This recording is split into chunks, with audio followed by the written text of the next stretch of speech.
Congratulations!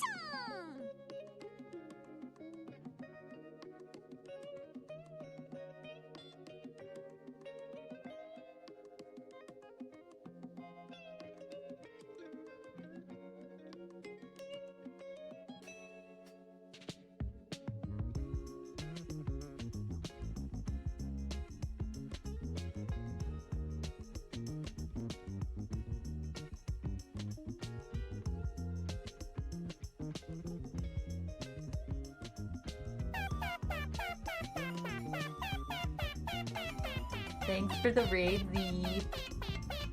Alright, I'm gonna try and get this to play through real fast so we don't have to sit and wait for ads. So that will start in a minute or two.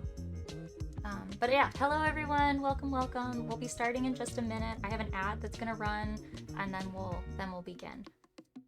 Thank you guys for hanging out. It's exciting to have you all here. Hello, motherfucker. Hello, motherfucker. Apologies, my stream has a lot of swearing. Okay, yeah, back in a minute.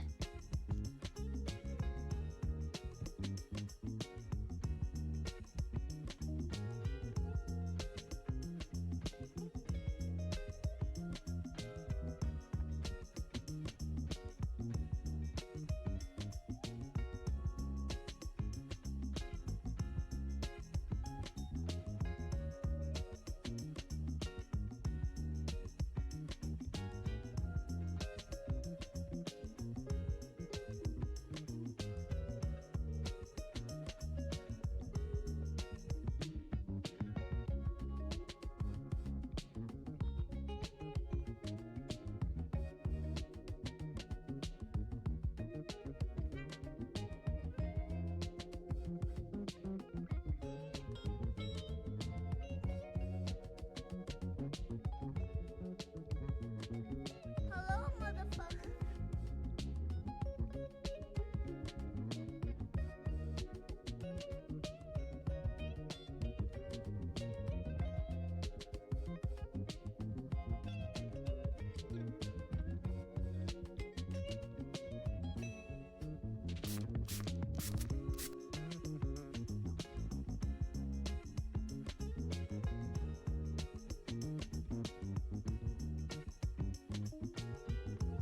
Hello, motherfucker.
Using like a dual monitor, it's Hi. hi. Hi. All How we right, doing? I think we're ready. We're going? Yep. I think so. Let's go. Wait, Matt, before. Oh. Wait, what? No? Yes? No? What? Oh, I was just gonna say, like, if you could send me the VOD after the thing, that would be great. You know what? I'm gonna hit start recording then.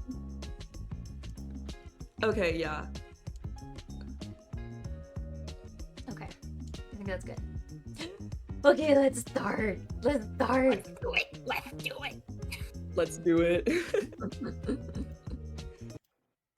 Okay, hello everyone. Welcome, welcome. It's so nice to have you all here. We'll say hellos in just a sec. I'm just gonna let you guys know. We kind of had a last minute shuffle of which stream we were gonna be on, just because of tech and trying to get 3 people on the same screen. But thank you guys for coming around here. This was the one stream I didn't think was gonna be running, but that's okay. Oh, wait, is the ad break in progress still? What the fuck? Sorry. I guess I should say swearing is okay here on my end. Fuck yeah. We were just talking about this. Mylan was like, now that we're not on Z's channel, we can swear as much as we want. Yeah, you know, just no, nothing that makes people feel bad about themselves, you know? That's it. Use Of course, use of Mhm. course. discretion. Drop Of as many course. F-bombs as you want, but none of the ones that go FA, you know? Not that one. Yeah. Yee. Okay. My ad apparently ends in 20 seconds, so we'll just give it a sec. Okay, Yeah. fair. But I guess we can say hello to everyone. Wait, no, I'll wait for Do we want the. to introduce I guess ourselves? I should wait for the ad. Do you guys want to play Metaflora with me as a start? What's What that? what what is Oh Metaflor? my god, you guys haven't played Metaflora. How do you feel about No. taxonomy? I just head empty. No, not Classification much of living experience. organisms. Okay, this is gonna be fun. I get to teach you guys something. Um, Here we go. Let's first, I'm gonna say hi to everyone that's here. So, hi, Eggy. Eggy said he was first, but he was here before the stream started, so he's not. Comey got first. Congrats, Comey.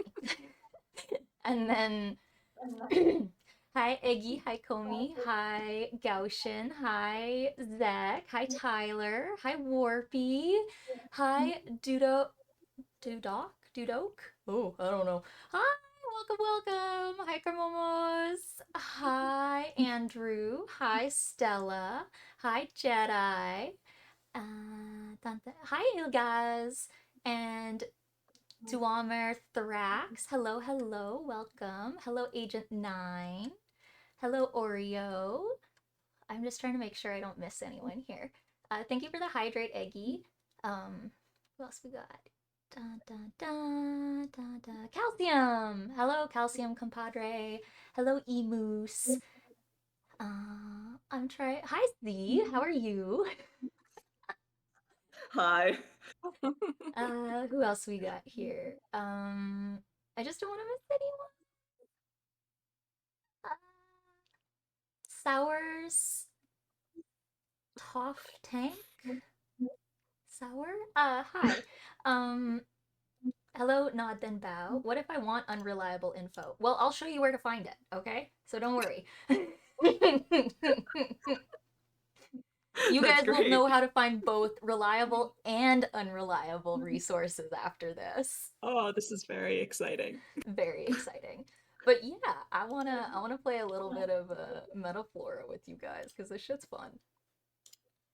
So All if right, you let's see. guys are unfamiliar with taxonomy, this is going to be interesting. I'm going to teach you guys the basics of working your way through a phylogenetic tree.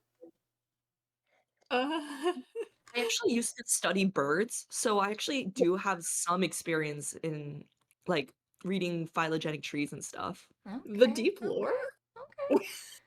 Wait, I actually wanted to be an ornithologist before I decided on astrophysics, but this was when I was like really young, by the way. I wanted to be a He's just like, I want to be in geneticist. this.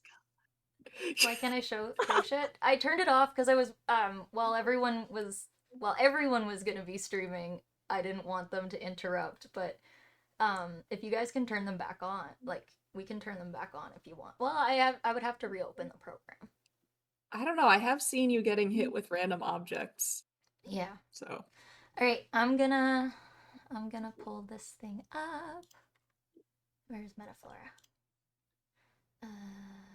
Window capture, add existing Metaflora. Eggy asked which bird I would be, and I just wanted to say that my favorite bird is the killdeer. It's this bird that They're makes so this sound cute. called, it's like killdeer, but it sounds more like woo woo woo woo. Well, that and they're like they fake death to keep you away from their nest. Actually, for the killdeer, what they do is they fake having a broken wing. Yeah, that's what it is. That's what it Really is. weird. Injury. Yeah. It's to like lead other things away, so it's not right? If you have the injured bird over there and it keeps like taking you further and further from its nest, you're not gonna find them. Yeah, it's love like a it. distraction tactic. I feel kind of weird Sounds that like I know that. the least about birds about of everyone here. Oh my god, it's Me one too. It's Pen, your favorite tarot VTuber. And it's A the astrologer's alter ego here today. Z the Hey, the scientist. astrologer's alter ego? That's such a Yes. downgrade from just saying my name. It's okay, I just got introduced as Pen, the tarot VTuber, so. You must accept your fate. Mhm. Okay, so this is Metaflora. Metaflora is super fun. I, instead of just using it as a guessing game, will walk everyone through this thing called the life map. And we Uh-huh. work our way through and use phylogenics in order to get the correct answer. So, I believe, I can't remember. I don't think we did yesterday's Mystery plant. Interesting. mystery plant. This Okay, makes me so so nervous. the way this works is we start with a guess. Wait, we're supposed to guess it from this? Yeah, so the first thing This you do is you just throw something out there and see where it sticks, and then we learn the closest relation and we go from there. So, Mylin and Z, do you guys wanna pick a plant? We always Wait, but start my streams with this, so this I've group forgotten. is the green plants. Isn't that like all plants? yeah. I've forgotten every plant I've ever known. Cactus? Yeah, sure, let's do a cactus. Okay, so we have the choice of just cactus and barrel cactus. Wait, I want to do barrel cactus. I don't know what the difference is, but that sounds epic. All right, They so sound barrel powerful and cactus strong. has the Latin name Oh, that's a sick looking cactus. Croelinea grusoni, grusoni. Pentapetals. And so our closest relation is Petapentale. But first, let's pull up It's a this What is this species. sick looking tree? This looks like a universe. Like this looks like a Milky Way like galaxy map. Let's try You this. know, it's so cool.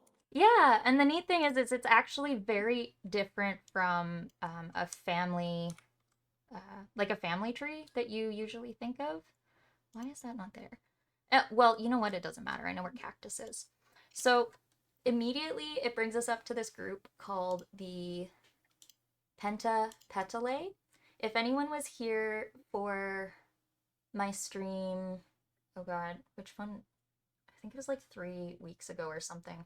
But I talked about the origins of plants and the features that actually make a plant. There's like 4 main features, and you can kind of rank them based on when they evolved. But Pentapetalae is a group of core eudicots, meaning they're dicotyledonous. So they have A, flowers, and B, fruit. And so what we do is it's not just flowers and plants, fruit. and we know it's a higher plant, so we go above this group called Bryophyta. That's our mosses. Those are the first true land plants. We go up to our Tracheophyta, which are vascular plants. This is when plants got basically a circulatory system. It's the equivalent, so they could get much larger because they don't rely on water covering them. They can suck the water up. We go up further to seed plants, to the Spermatophyta. This is where we get our conifers, so anything with cones. So they still technically have true seeds, but they don't produce a fruit. They produce cones, and not true flowers either. But we do know it's a flowering plant. Cacti have flowers, so we move up to this group called Mesangiospermae. So this is the group that has flowers. Now, from here, So does that mean that this one would have flowers and um fruit? anyway, I'm just gonna walk us through where to where the barrel cactus is. And so what we know is it's pentapetalae. So this is the commonality between our barrel cactus and the mystery plant. So our barrel cactus is up here. So this is pentapetalae right here. Barrel cactuses exist in this group called caryophyles. And so we know now that since we guessed this group, Cactinae, right? It's not Mhm. Cactinae. It is Pentapetalae. And So so is it one of the other, we, like, if yeah, you go back to the map, is it one of the other, like, leaves coming out of the center? yes, it's a different fan. So Pentapetalae Oh. is not a living organism. Pentapetalae is a classification.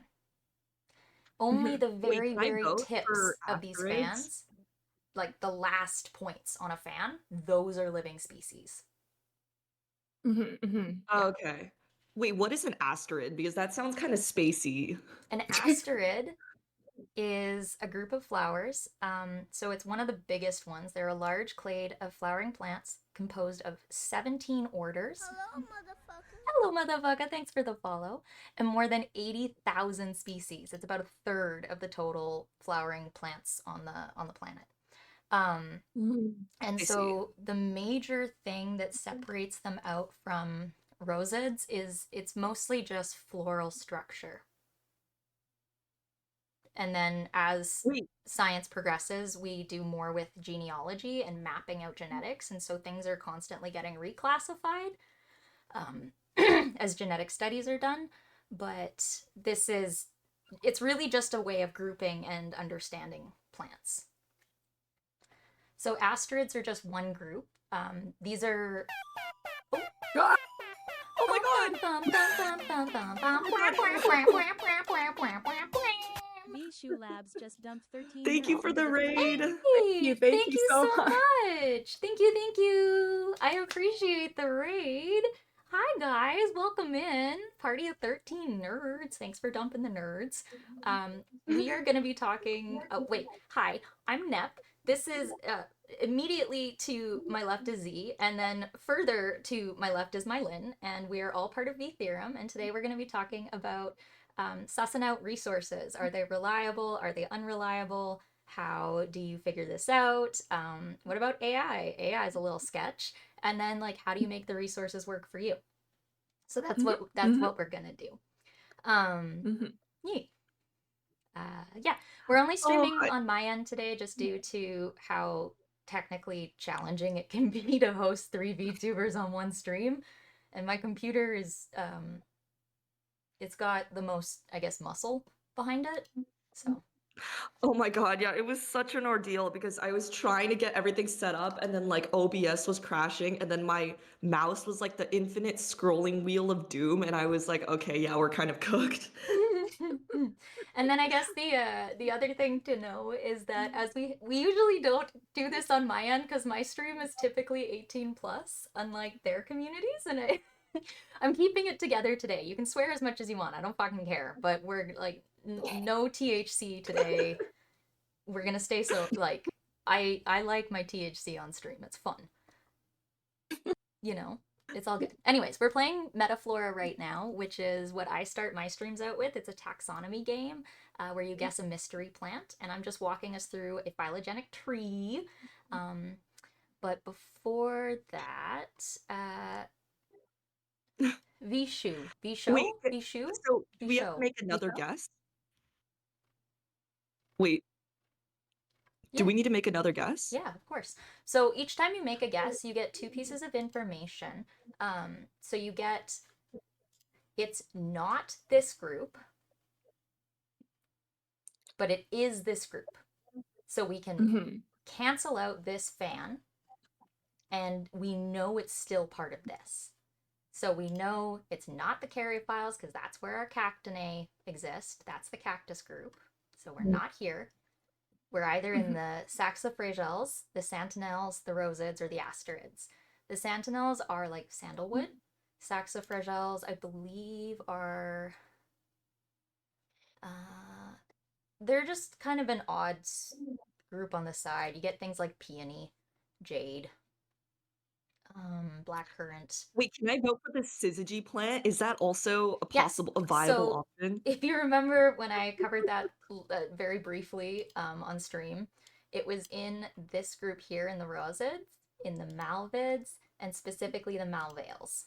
So your syzygy plant Wait, yeah, we is could in totally here. guess that. Yep, we can, because that is Same group. It's still in Pentapetale.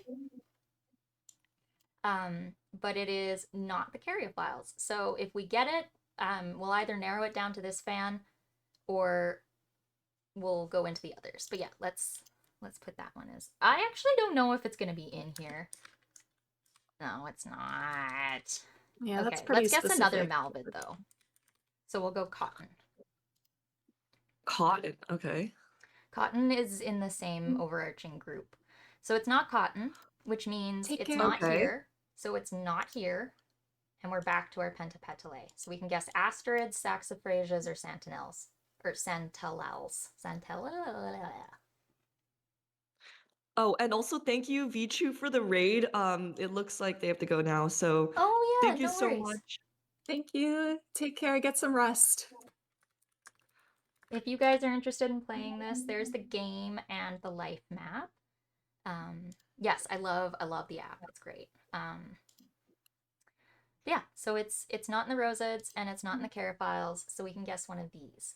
So, Mylin, I'm gonna give you the option. You can guess peony, you can guess sandalwood, or you can guess sunflower. Sandalwood. Why not? Nope. So it's not in the Sentinel family. Oh, So we can I either failed go you. peony or sunflower or mint. Wait, sunflower, sunflower. Me when it's remotely related to space. Oh my god. Asteroideae. So we are in the Let's Asterid go. family. Hey. Well, not even family. I believe this is. Oh no, this is a family level, subfamily. But yeah. Oh, okay. So All right. we All got right. We're getting lots of somewhere. stuff in the. So Asteraceae is the daisy family, Mm-hmm. and then we have the subfamily of Asteroideae, which includes. Where are we here?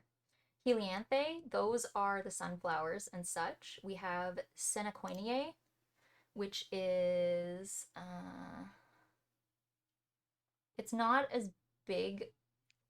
Well, it is a big group, but I think a lot of succulents are in this group. I'd have to go in closer to find out.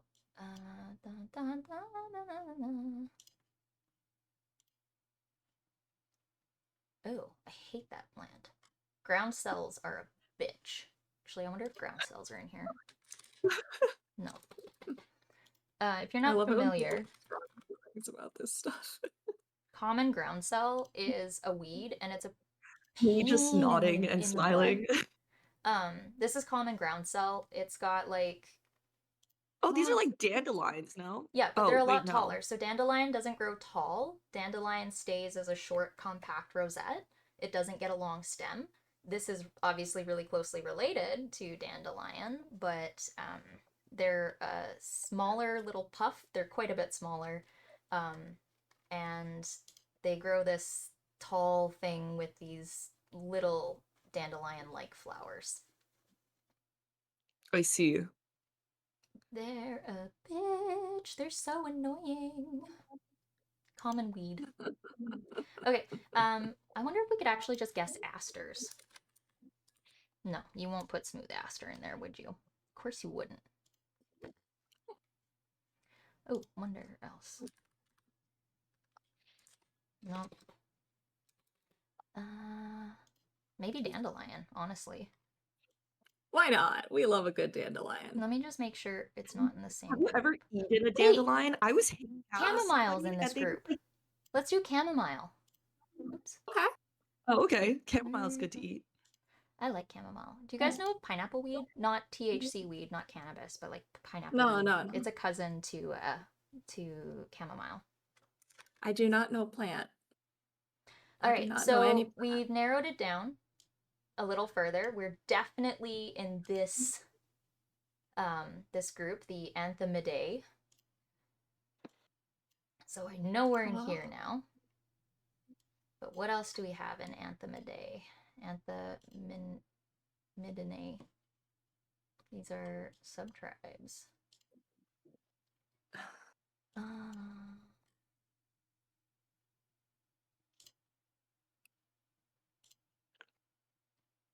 Wait, Artemisine sounds so epic given the recent Artemis launch. right? Yeah. Let's see. So chamomile is this group. I want to find it specifically on here and work backwards.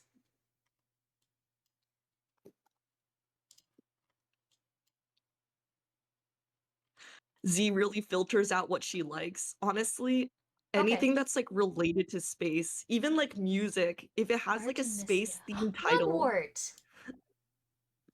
Let's try mugwort. Nope. No, maybe wormwood? Yeah, okay, that's in here. Artemisia. That's it! Artemisia absinthium. This is where you get absinthe from.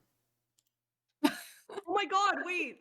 Wait, that's so crazy that it ended up being Artemis. Like, I don't know. I just think that's a funny coincidence. Do you guys want to know a particularly weird coincidence? On my birthday stream, or no, Uh-huh. not my birthday stream, my anniversary stream this year, Uh-huh. right?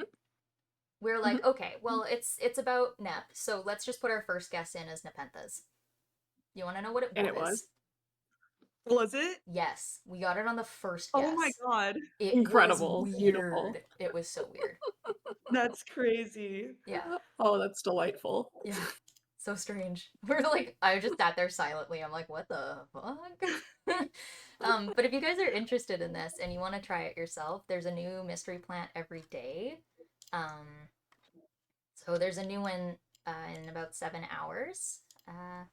What else can I say? Oh, Somebody asked about the Artemis mission. Do you mind if I give like a go brief for it. update? I'm just quickly Yeah, just gonna so- show this little thing. There is the Metazoa. There's one for guessing animals and such too. So you can do both if you want. But yeah, there's the two of them. Okay, that's all. Go for it. Yeah, so okay, well, I also realized I didn't introduce myself. So speaking at Seeds Me Z, I'm actually an IRL astrophysicist, and I did a stream on the Artemis launch, but I will be doing another stream probably next Thursday evening covering all the updates from the launch. So basically, during the launch sequence, we got to see a lot of videos, and then NASA released a bunch of other videos that they didn't show, like the booster separation. So the current progress of the mission is that we will be getting to the moon, I believe, on April 6th, and the mission comes to an end on April 10th. And the astronauts are going to be seeing bits of the far side of the moon that we have never seen before. And this is Ooh. especially exciting because we haven't been back to the moon or even journeyed to the moon since 1972. So you may have seen this picture of this Earth image going around. Ooh, That is let's look the it up. first image taken by a person outside of Earth orbit since 1972. And I just wanted to say for the record, it's just so exciting that we're seeing this during our lifetime. So I don't want to take up this stream talking about Artemis, but if you want to learn more, I will be doing a stream next week where we'll talk about how Microsoft Outlook broke during the Artemis mission, the toilet problems they've been having, and the moment when one of the astronauts like typed in their iPad pin on the live stream, and the code was like 3939 or something. It was really funny. So we'll be going through all of that in the next stream. So please be sure to join me for that. Oh, All right, I just wanted to give a short blurb before we get on talking to finding science info. what was the name of that? What was that picture you mentioned? I'll pull it up so we can see it because I'm curious. Oh yeah, it's called like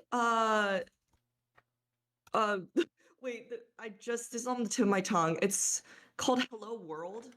If you look up Earth image Artemis 2, or I guess wait, I can also Ah! send it to you. This guy.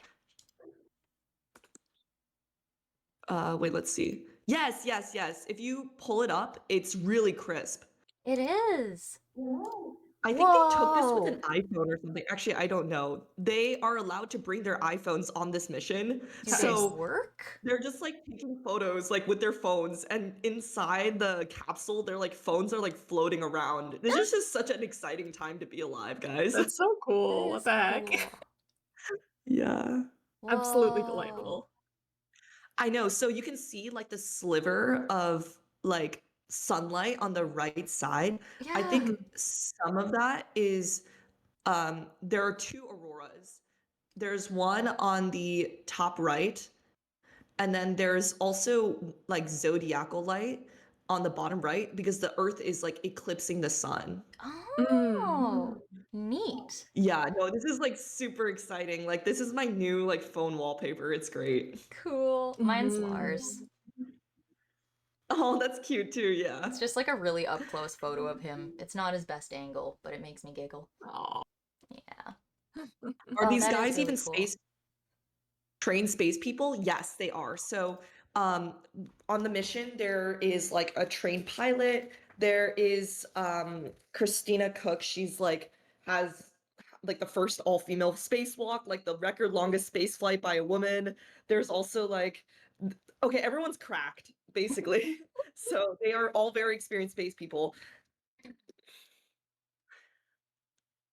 All I right. love that. Sorry, I don't want to go on a tangent. We should get into how to learn a thing because Yeah. if you want to learn about Artemis 2, you also need to learn about how to find reliable information about it, right? So, Yeah. Wonderful segue. The one under yes. my, do you want to introduce yourself? Sure. Oh, Hi, yeah. everybody.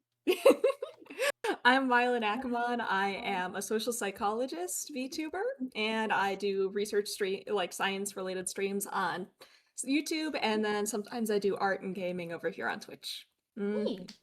But we're all part of V Theorem. We're all STEM scientists, and oh, this is exciting. This is the first time the three of us have done a collab together.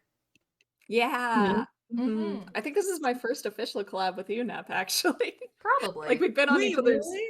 Yeah, That's yeah, we've popped on each crazy. other's streams before, but I never think like this is officially. officially I have had collabs with all the V Theorem members. Me too. Yay! Yeah, me we too. did it. No, it's like collecting the Pokemon. We did it. Wahoo. Okay. So I guess we'll start from here and then oh, there is an ad that starts in a minute and a half. I'm just gonna run it early and get through it quick and then Sounds we good. can The timing. Okay. yeah, I know. How does Twitch ads work? Like, can you control when they start? So I have the option to be affiliate, but I just haven't enabled it because I heard the ads are like kind of annoying. They The ads are. I think if you're dual streaming, it could probably be extra tricky. I've never YouTube streamed, so I don't know. But I can walk you through what it looks like sometime if you want. Anyways, I'm Yeah, running that the would ad, be great. running Yeah. ad. Yeah. Go ad go. Yeah, I don't think I'm going to monetize my Twitch. Senpai I think detected. OMG. Oh my god, I What? was gifted a sub too. Thank you so Oh, much, Tyler. Yeah. Now you can use all my dumb emotes. Oh my Hell god, yeah. yes, let's go. Wait, let me see. Nep's Let me see. legendary emotes. Why is my calendar only telling me that I'm collabing with you right now? That's kind of late. Weird. Oh, I'm glad I got You up got in 'em. time. The fuck you mean dumb? I love my emotes. They're ridiculous. They are delightful. They are so good. You have Thank such you. a They're good so collection of cute. emotes. I love this guy. Eggy made this one. Oh, it's delightful. It was It's not so meant to be good. I an love the emote. I Neptune like one. screenshotted the picture. It needs to be a friend. It's a good friend. Whoa! My Oh, leg! Oh, my thank god, you, that's Flatulence great. What is Incarnate. that? Yeah. Oh my gosh. Okay. I Okay. will make sure to go eat some beans after this just for you. Heck yeah. We love beans. Ah. As the embodiments of Flatulence Incarnate is what is it? Obligated to approve of beans, yay beans. I don't have it quite memorized, but We love beans. We love beans. beans are great. Beans are so good. Okay, ad ends in 10 seconds. Boop, boop, boop, boop. There boop, it is! boop, As boop. the embodiment of flatulence, I'm obligated to approve of beans, yay beans. There we Yay, go. I was beans. almost there. I had it like Beans? 80% of the way there. Yeah, I love beans. My second anniversary, my second stream anniversary, I had a bean themed party. I love that. Thank A you. bean themed party? That's Yeah. so fun. It was great. I had a jar of beans. Instead of like guess how many jelly beans are in the jar, it was just beans. And then people could like spin a wheel and take beans out or add new ones. And then you had like a free guess and then you could like redeem channel points or something for more guesses. Anyways, it was fun. It was really, really funny. And then Senpai detected. Thank you. Thanks for the subs. Wow, That's there's so like a lot of nice. like gifters Yeah, that Fernand is was very, very kind. really Yes, kind. thank you. Well, You guys are very sweet. And to everyone that's followed, thank you. You guys officially just got me past 2K. Um, Congratulations! Twitch is funny and it rounds up. Once you hit 1K, it rounds up. And so as soon as you get to like 50, it'll show you the next 100. Oh, So like as of 50 oh, 50 follows ago, I like it showed 2K on my profile, but technically I only just surpassed that since we started streaming. oh, wait, this is so exciting. Wait, are you gonna do anything to celebrate? No. What? valid. Too much work. At least have like a slice of cake or something, right? Do something THC for for celebration. yourself. There we go. After stream, Yeah. I'll hit the bong. Yes. Okay, but we Oh my should. god.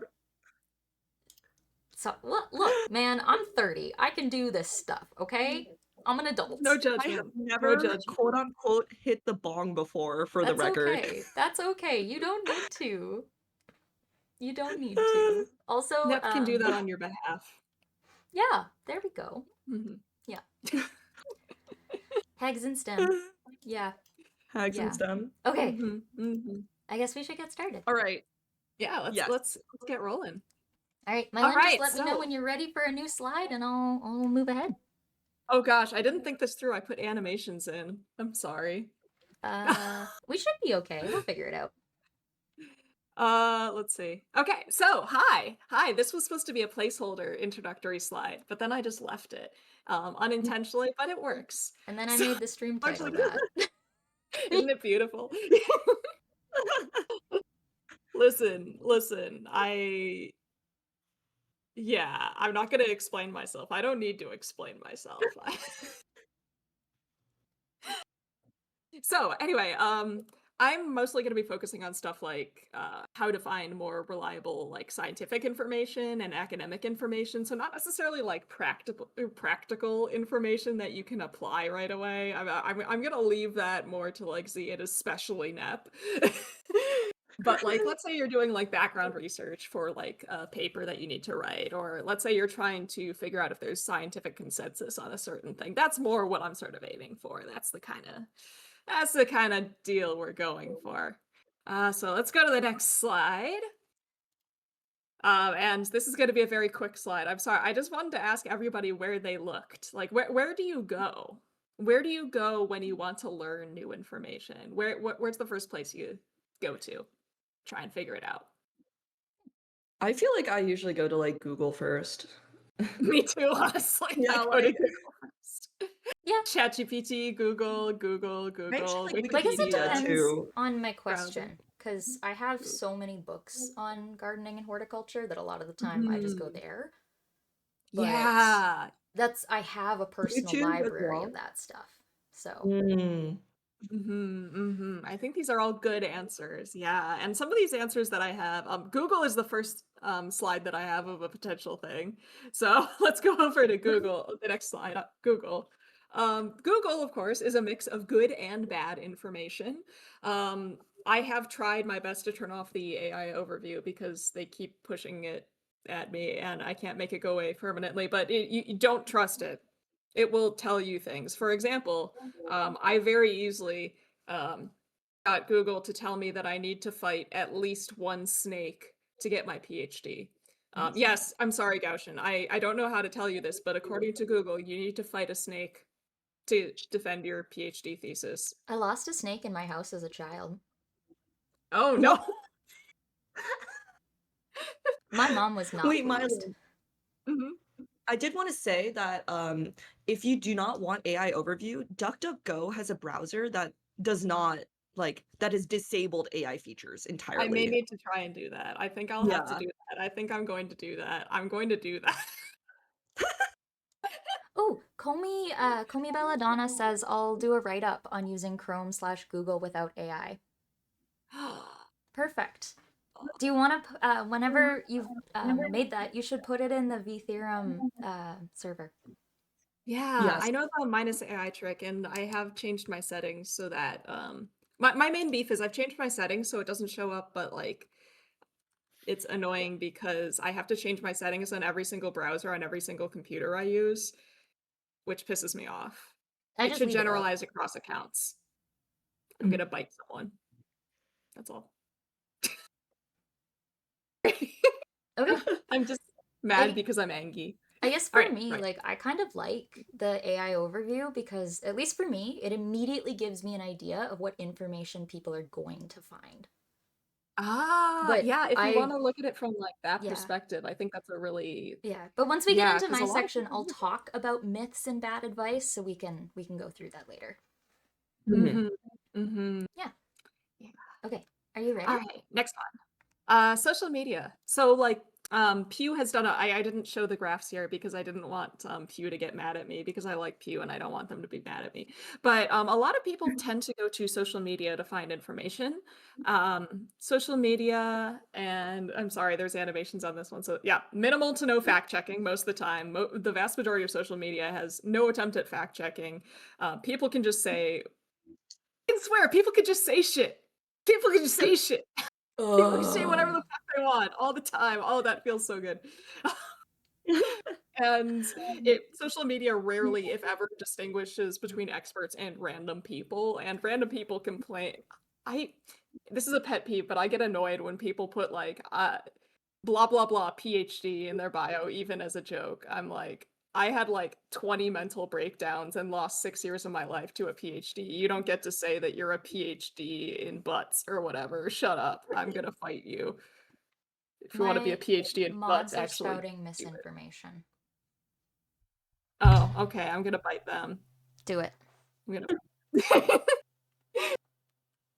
Can someone toss Gaussian in the compost, please?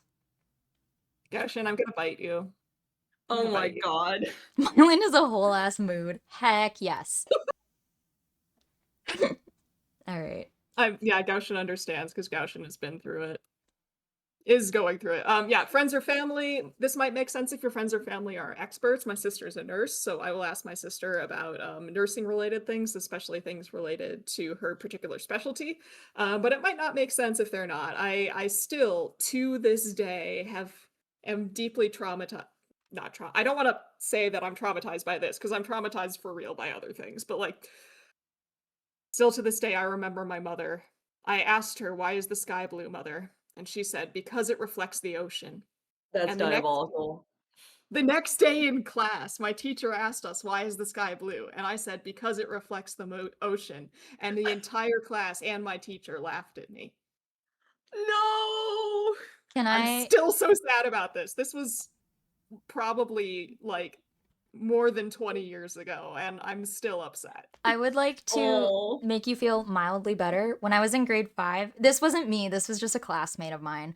But in grade 5, we were like in health class or something, and we were asked like what is your nose and your ears made out of? Oh no. Cartilage? Mhm.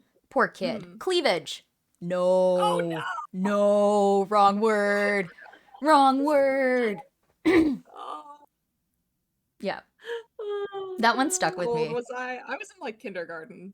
So That's a like if little, I was a little older, I yeah, probably logicked out it. Well, if it's reflecting the ocean, then why don't I also see a reflection of the land in the sky? But no. right? Yeah. Okay. Anyway, right. Okay, so the question is, of course, where the heck do we find good, reliable? You're good at this, Beth, by the way. What? Where the hell do we find good, reliable information? There's a lot of different things that we need to consider. So things to consider is the information from an expert on that specific topic. So a lot of times, and I'll bring this up in a later slide, but I am an expert in a very, very specific area of psychology. I know basically nothing about mental health. I know basically nothing about how the brain looks.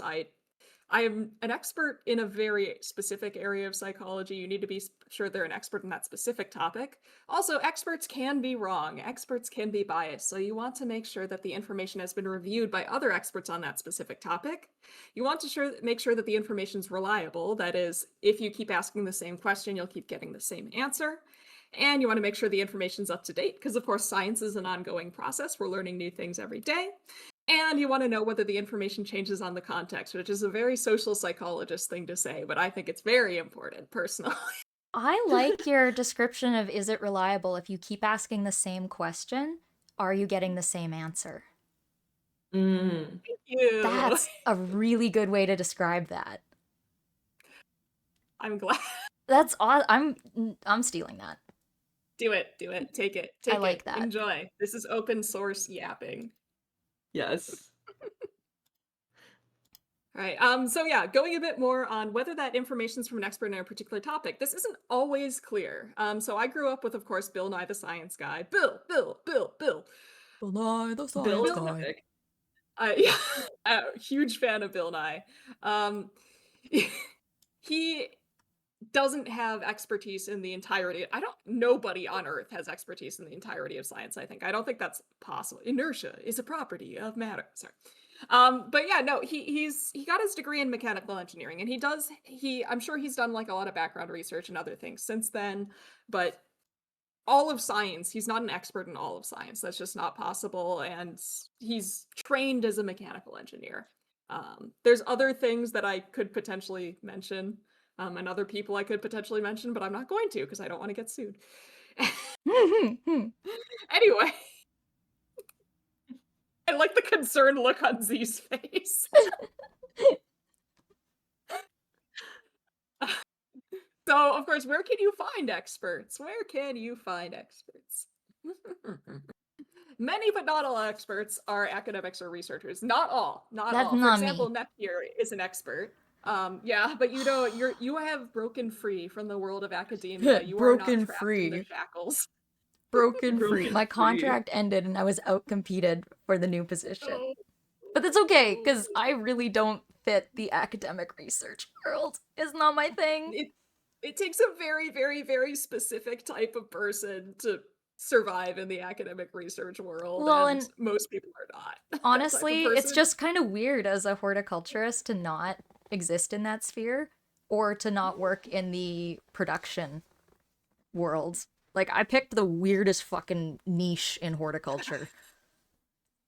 It's really think that's interesting a to cool see how in horticulture you can sort of access it through like an academia way or like a horticulturalist way or also like sort of like, in like an industry kind of way, right?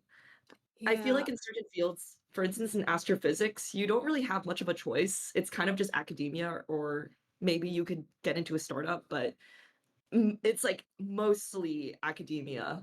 So it's really interesting to see like how does the definition of expert change with the variety of opportunities that are available within a field. Yeah. Like these slides are mostly focused on like they're from a psychology perspective because that's where I am, but yeah, when it comes to oh dear. When it comes to experts, there's a lot of people depending on what area you're in. Most experts might be outside of academia, honestly. Yeah, I guess it just kind of depends on the topic at hand. Yeah. Mhm. Right. Yeah. So again, this is mostly from a psychology perspective. It may not necessarily apply to other things. Um, but not all experts have masters or doctorates, but many Oops. of them do. Make sure that it's in the same field you care about. Make sure that what they're talking about is in the specific field they care about. Experts will often work for universities. They might work for government agencies. They might work for nonprofit organizations. They might work for corporations like Meta or Microsoft or Spotify. I have a lot of friends who got their PhDs and then went to go and work in various non-government, non-academic companies and stuff like that. Of course, those groups are a lot less willing to share their information because they want to make a profit. They might make you sign an NDA if they tell you anything at all. But that exists. And of course, always be careful if somebody's trying to sell you something. If somebody claims to be an expert and then says, buy my supplement or whatever, be very Ugh. cautious. Fucking supplement industry. Fun fact, Yeah. a nutritionist and a dietitian, not the same thing. Nutritionist, Yeah. no kind of expertise, any kind of like genuine held to a level of accountability. If you're looking for that info, you need a dietitian. right? Mhm. You'll see a lot of people with nutritionalist on their like as a title, but nutritionalist is like saying gardener versus dietitian being like horticulturist, I right? Like, didn't know that because on my Instagram, I get like, oh, I'm a nutritionist and this is what I eat for a day. yep, Like those kinds of videos. And like yeah, Oh people my are like, oh my God, god. like this is like so healthy. And like honestly, these foods are healthy, but to know that that label doesn't yeah, really hold as much weight as it should, you know? yep, Yeah, it's like freaking life coaches. What the yes, f what the fuck is a life coach? I don't know what a life coach is. That is not go to a therapist. Go to a therapist. Just life coaches. I don't think there are any requirements at all. I could just start calling myself a life coach and telling people to go walk into the ocean. same. And like, Yeah. Like, it's not a degree, it's not an area of research, you hmm know? Yeah. Yeah. Actually, on the topic of finding experts working for corporations, Mhm. I guess one thing that isn't included here are people who are part of startups. I Oh, I was kind of I lumping that in, but yeah, yeah, yeah. yeah, I actually there's like a really interesting story that I had where I realized that startups like many of them are very very established, but I personally had a very poor experience with a startup that was trying to hire me at some point, and I would have to say that I can't really give more details, but the bottom line is like very very accurate. Like in some instances, the checking of the science may not be as robust as like the possible financial gain. And so I think it's really important that when you're looking for these different startups and if you're considering working for one, to also make sure that they have people on there who have worked on scientific projects in the past. Um, Especially Yeah. if the product that they're trying to sell is related to science. Yeah, Yeah. And yep. even like make sure that they've done some science like somewhat recently. Like it is absolutely possible to get rusty. I've been Yeah. getting rusty and it Um, makes me very sad, but yeah. one of the things that makes me a trustworthy expert is even though I don't work in academia, I am a licensed professional, so I'm Yes. held to a level of accountability in my field and Mhm. have to report continued professional development hours every single year. I have to do a minimum of 30. So it's the same, Yes. like, depending on your qualifications and what kind of I guess yeah. So like as a horticulturist, I have to upkeep with current research, right? Yes. Mhm. Yes, yes, yes. And Yeah. like doctors and stuff like that have Yep. to, and I know, well, at least I know nurses and stuff have to take like regular like classes and workshops and stuff like that to keep up to date with stuff. And Mm-hmm. yeah, like licensing Yeah. is also absolutely a thing that you should pay Yeah. attention to. Dudoc, yes. So sometimes people will hire you to write scientific sounding words to sell products. You should be really, really conscientious of jargon. Yeah. Yes. Just because Wording they're is using a lot important. of people use big words to sound smart. If you don't know a Mhm. word too, freaking Google it. Yeah, look it up. All right. Yeah, I know that Z doesn't have too much time, so I'm gonna try and go real quick. Mhm. You want to check whether the information that you're looking at has been reviewed by other experts, because of course, even experts can Yep. be wrong. Experts are human, we make mistakes, we're biased. Many topics are especially in social sciences like psychology, are stupidly complex. And experts, there may not be one best answer. A lot of the time, we just don't know the one best answer yet. We just have our best guesses. Mhm. Yeah. I think also another indicator of like an expert that you should trust is if they're willing to, delve more into a topic and also admit when they're wrong. Yes. Yes, which Oh my sucks god, because, yeah. like, I feel like when people admit that they're wrong, it makes people trust them less. I think you should trust them more. Like, if people are I willing to agree with admit when that. they're wrong. Mhm. Yeah. Yeah, I do that Yeah. on stream all the time. Sometimes people I'll say something and someone's like, I think it's actually this." And I'm like, "Okay, let me see." Look it up. Damn. Cool. Thanks. Yeah. Yeah, same. That happened just the other night when I was on stream too, right? Yeah. Well, it was specifically about who did the Pokemon dub. Yeah. I was right. I'm a You are firm a trusted believer expert. in making public error like that. So Mhm. I used to work for a library and read like story time Ooh. stuff for kids, and I would purposefully not prep the books I was reading. Like I I knew what the content was, but I wouldn't read it out loud until the actual story time so that I could Mhm. make errors as I was reading. And I could stop and I could look at the book and I could sound out a word if I don't know it. Or because I'm working in front of children and I want them to know that making these mistakes, not knowing a word, not knowing how to say it, is just part of the process. Yeah, If yeah. you always come across as completely put together with your content, with your level of knowledge, like if you make that your appearance, yes, it makes you look super credible and trustworthy, but at the same time, it's very, very hard for people to relate to you. It Mhm. others you Yeah. from the crowd that you're like, this is a SciComm thing. If you want to Mhm. scientifically communicate with the public, you have to know how to be relatable. And making mistakes is a Mhm. really big part of that.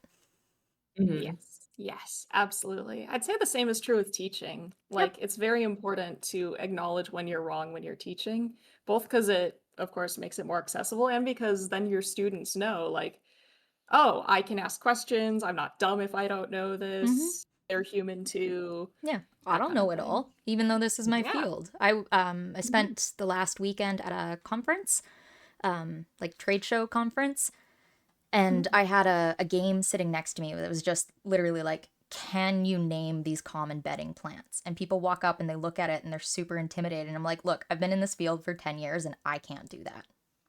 Mhm. Like, I don't know a Mhm. bunch of those. And I've been in this for 10 Mhm. years. So it's okay. Yeah. Like, no Mhm. shame if you don't know this stuff. Yes, yes, yes. Yeah, we can continue. Yeah. All right. Yes. How to tell if information has been reviewed by multiple experts? You can consult multiple experts and see if they're saying the same thing, and you can check if the information is peer reviewed. What the? Don't be happy with just one source. Don't just find one source and say I'm done. Hmm. That's not enough. That's not enough. You need to check multiple sources. Ideally, the sources shouldn't be coming from the same group of researchers. So if I see like, oh, this is coming out of like this lab in Stanford, I should try and find one coming out of this lab in like um Caltech or whatever. Like oftentimes researchers who are in the same lab have like common viewpoints, common favorite theories, common whatever, whatever, whatever. So they might not be willing to disagree, even if they're, or not vocally being disagreeing, even if there is a lot of disagreement in the larger literature. So ideally, you should be checking out researchers from different labs, see if they agree. What if there's only one lab that studies that particular topic? Then You can try and yeah. find people who are studying like similar but not the same things and see what they're There's also saying a I lot there. mean, of the other thing is you interdisciplinary just work. acknowledge when you present that research, when you present the information, you just acknowledge that currently this is a very new area of study and there's not enough consensus to guarantee that this is how it works, right? Yeah, But I this think is that's what a we really currently good know. yeah, that's a I think really, also really there's good way of Hmm. talking about there's it in always depth. some like linkage between other things. Like for instance, I know that there's this group that's like 3D printing hearts, and they talk very closely with the group that's working on building organs on a chip. And they Mhm. also talk with like physicists to make sure that, that the processes related to the heart are preserved when 3D printing. And they also talk with mechanical engineers. And so I feel like there's always going to be some level of interdisciplinary overlap. And I think that's also an indicator of a good group that they're willing to explore those interdisciplinary connections. It like Yeah, V I think that theorem. hmm? Like V theorem. Yeah, we Yeah! purposely cross our content over all the time because there's so much crossover in the real world, right? Yeah, and we're all in Mm, such different areas, so we all have such different training and different viewpoints and stuff like that, which I think is mm, actually a very, very good thing. But yeah, what's peer mm, review? Peer review is experts in the same area evaluating research to determine if it thinks valid. Do they think there are problems with the research? Did they think the researchers missed something? Did they think the researchers interpreted their results correctly? If something's peer reviewed, then multiple research or experts on the same topic agree that it's good research to an extent, you know? Mhm. Like they're at least happy with it enough that they don't think it's total. Believe it or not, this Oh. is why you have a materials and methods section in scientific papers so Yep. that it can be mm. replicated. Yeah, it can Yes. be replicated. Other researchers can see if they think there's a problem with the methods because, like, if the methods are bad, the results are meaningless. Mhm. Yeah. Where to find it? Things that require peer review and therefore I would consider a bit more trustworthy. Academic journals have the highest standard of peer review, at least in this will differ. So I think computer science is a bit different. I don't know about other disciplines, but in psychology, academic journals are the highest standard of peer review. They are the strictest. Academic conferences are peer reviewed most of the time, but they are also less strict in peer review. They might not even want to have to see your results to accept your stuff. Books, at least in oh, I forgot to remove something I didn't want to have in there. That's okay. Books are not peer reviewed in psychology, at Ah, least. I'm Blog posts, of talking. course, are not. I'm gonna cover print materials as well, so Awesome. we'll go into more Beautiful. depth on that one. Beautiful. Yeah, you saw nothing. There's no names in here. Um, caution about review. Just if it's not an academic journal, you need to make sure the review is actually peer review and not just review. Like Psychology Today, a lot of people are like, "Oh, Psychology Today." They'll go there. It says its articles are reviewed, and they are reviewed. But if you actually look at the people who are reviewing it, they are not even psychologists, much less experts in that Oh. particular thing. They're Mhm. journalists. Mhm. Yeah, so Mm. that's not peer reviewed. Psychology Today is not peer reviewed. How can you tell something's an academic journal? You can go to the website. Most of them look roughly like this. Major academic journal publishers include Sage, Elsevier, Wiley, PLOS, and Springer. And if you happen to be in a academic journal or something with APA citations, you can actually look at the way that the citation is formatted to figure out if it's peer reviewed or not. Um, Peer-reviewed citations in APA format are formatted differently than any other type of citation. So, yeah. I don't- Is the information reliable? You want to know if people keep finding the same result. So if people do the same or similar studies, do they keep getting the same result? I'm just running Can to you grab find a book. multiple I'll be right peer-reviewed back. papers saying the same thing? Huh? Kill time. I'm running to grab a Kill book. time? Okay. Yeah, okay, I can kill time. I can slow down a little bit. Do people keep finding the same result? So in other words, if I find two papers that test the same hypothesis, maybe by different researchers, maybe they were published in different years, maybe they use different methods, do they get the same result from that hypothesis? Do they come to the same conclusion or at least a similar conclusion? Mm. Ideally, especially in things like social psychology where context matters a lot, you want to make sure that these things are I'm sorry, Gaussian just asked a really good question. And I got mildly distracted.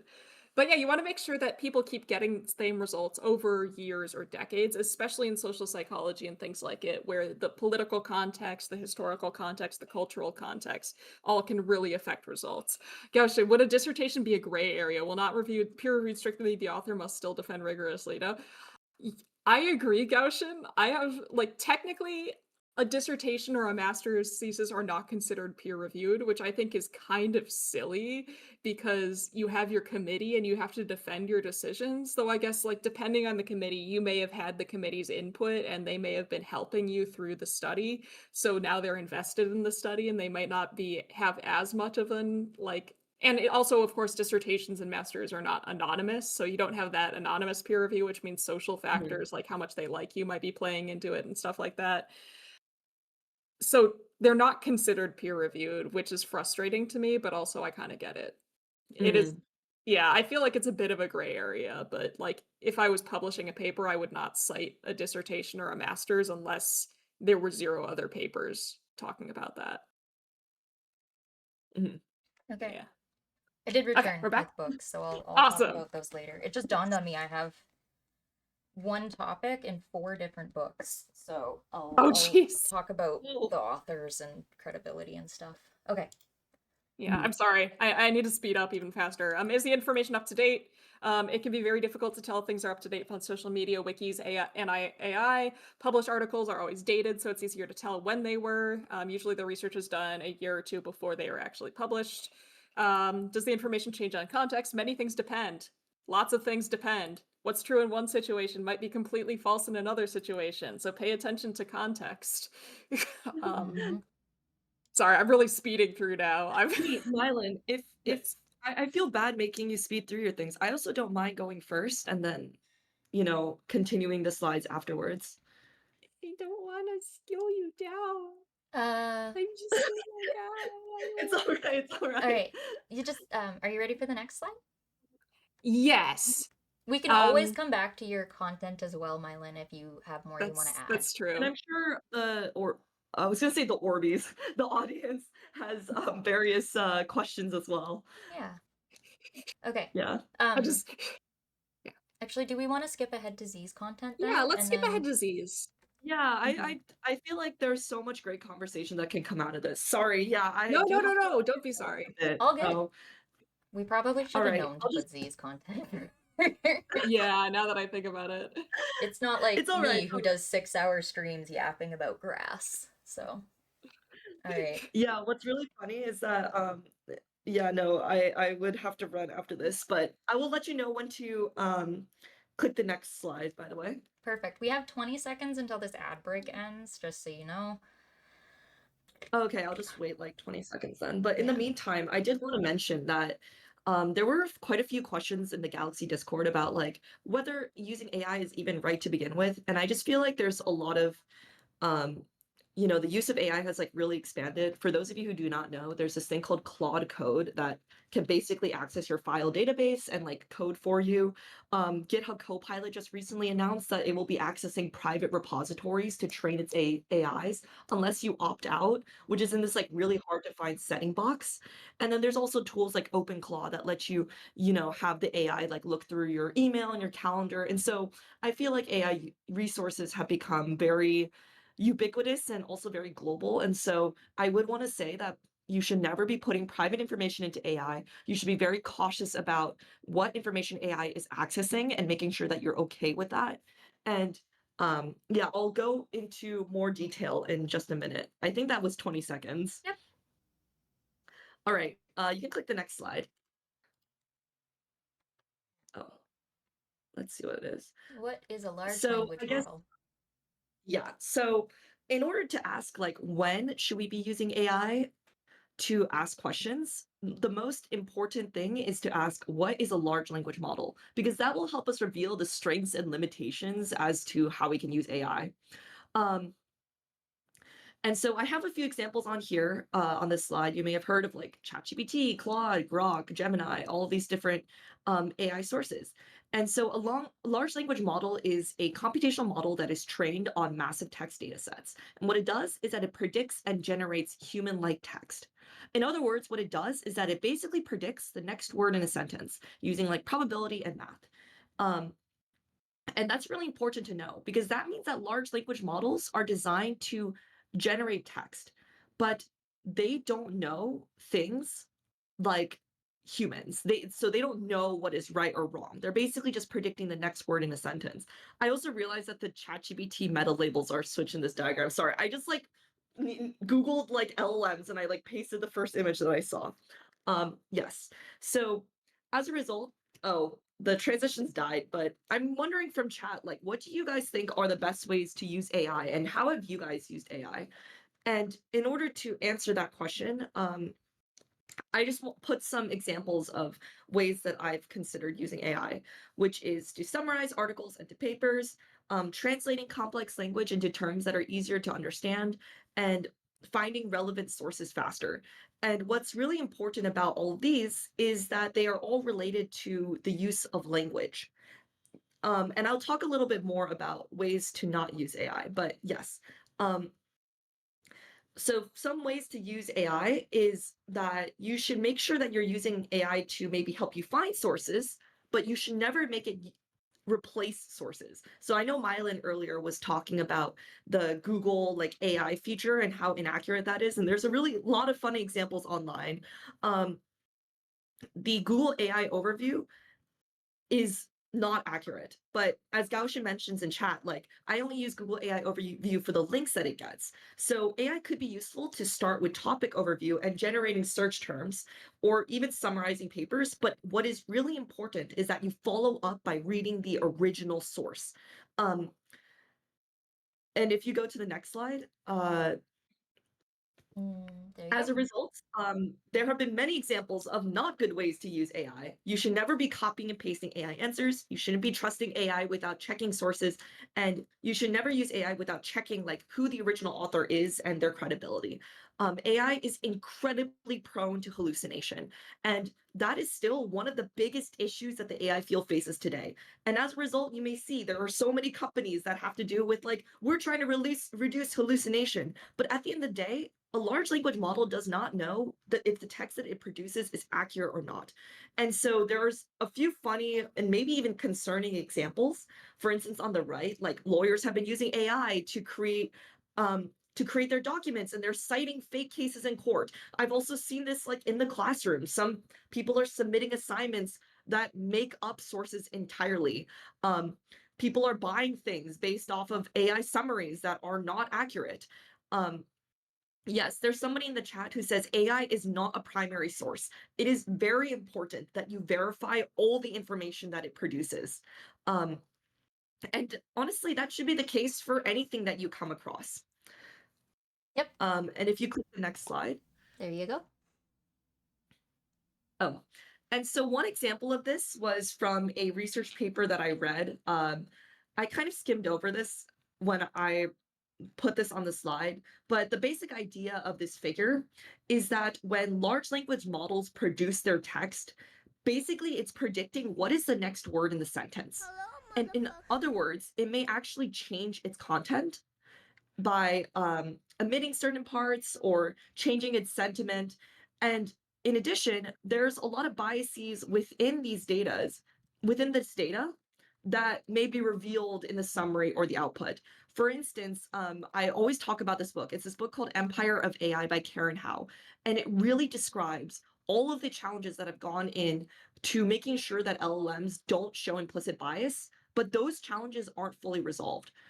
Um, and so, for instance, one of the examples in this book was how racial biases or even gender biases um, in media and data were accidentally coming up and being generated by AI.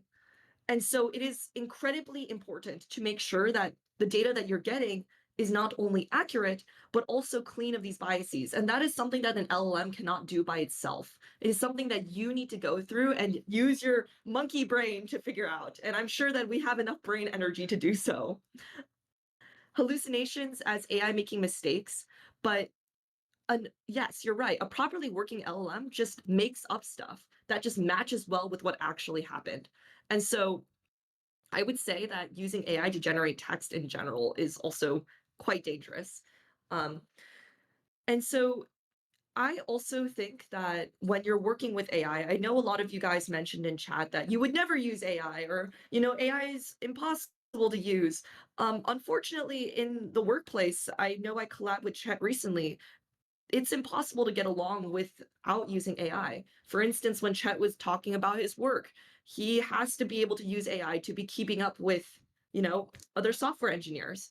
And so in a world where we have to use AI, it is pretty important to develop your own policy as to what is the limitation as to how you would use AI. And for those of you who are looking for a good starting point, I would highly recommend this white paper. It's called Why Do We Do Astrophysics? This paper delves into a lot of topics, but it has a specific section about how you should be using AI. Hey, And I Z, really agree with this. Yeah. what's a white paper? Oh, well, it's kind of like an informal paper that is like written by somebody in astrophysics, for instance. Like this paper was written by David Hogg to sort of share his own opinions about, why do we do astrophysics and how does that change with large language models? Thank you. Yeah. And so one of the things that this paper describes is you might ask your colleague for help finding something in the literature, but you wouldn't ask your non-co-author colleague to write the introduction of the paper you are writing. You might ask your colleague to help speed up your code, but you wouldn't ask your colleague to write your code. And so in this way, you are considering AI sort of as a coworker, right? Sort of on the same level as Mylan was explaining about how much you should trust information made by a friend or a family member. Um, yeah, if you can go to the next slide. Yep. And so just my section was really short, but I just wanted to quickly give some examples of how you can use AI to gather resources. And in this instance, I feel like using AI should be considered on the same extent as using Wikipedia. Um, you can get lists of sources that could potentially be reliable.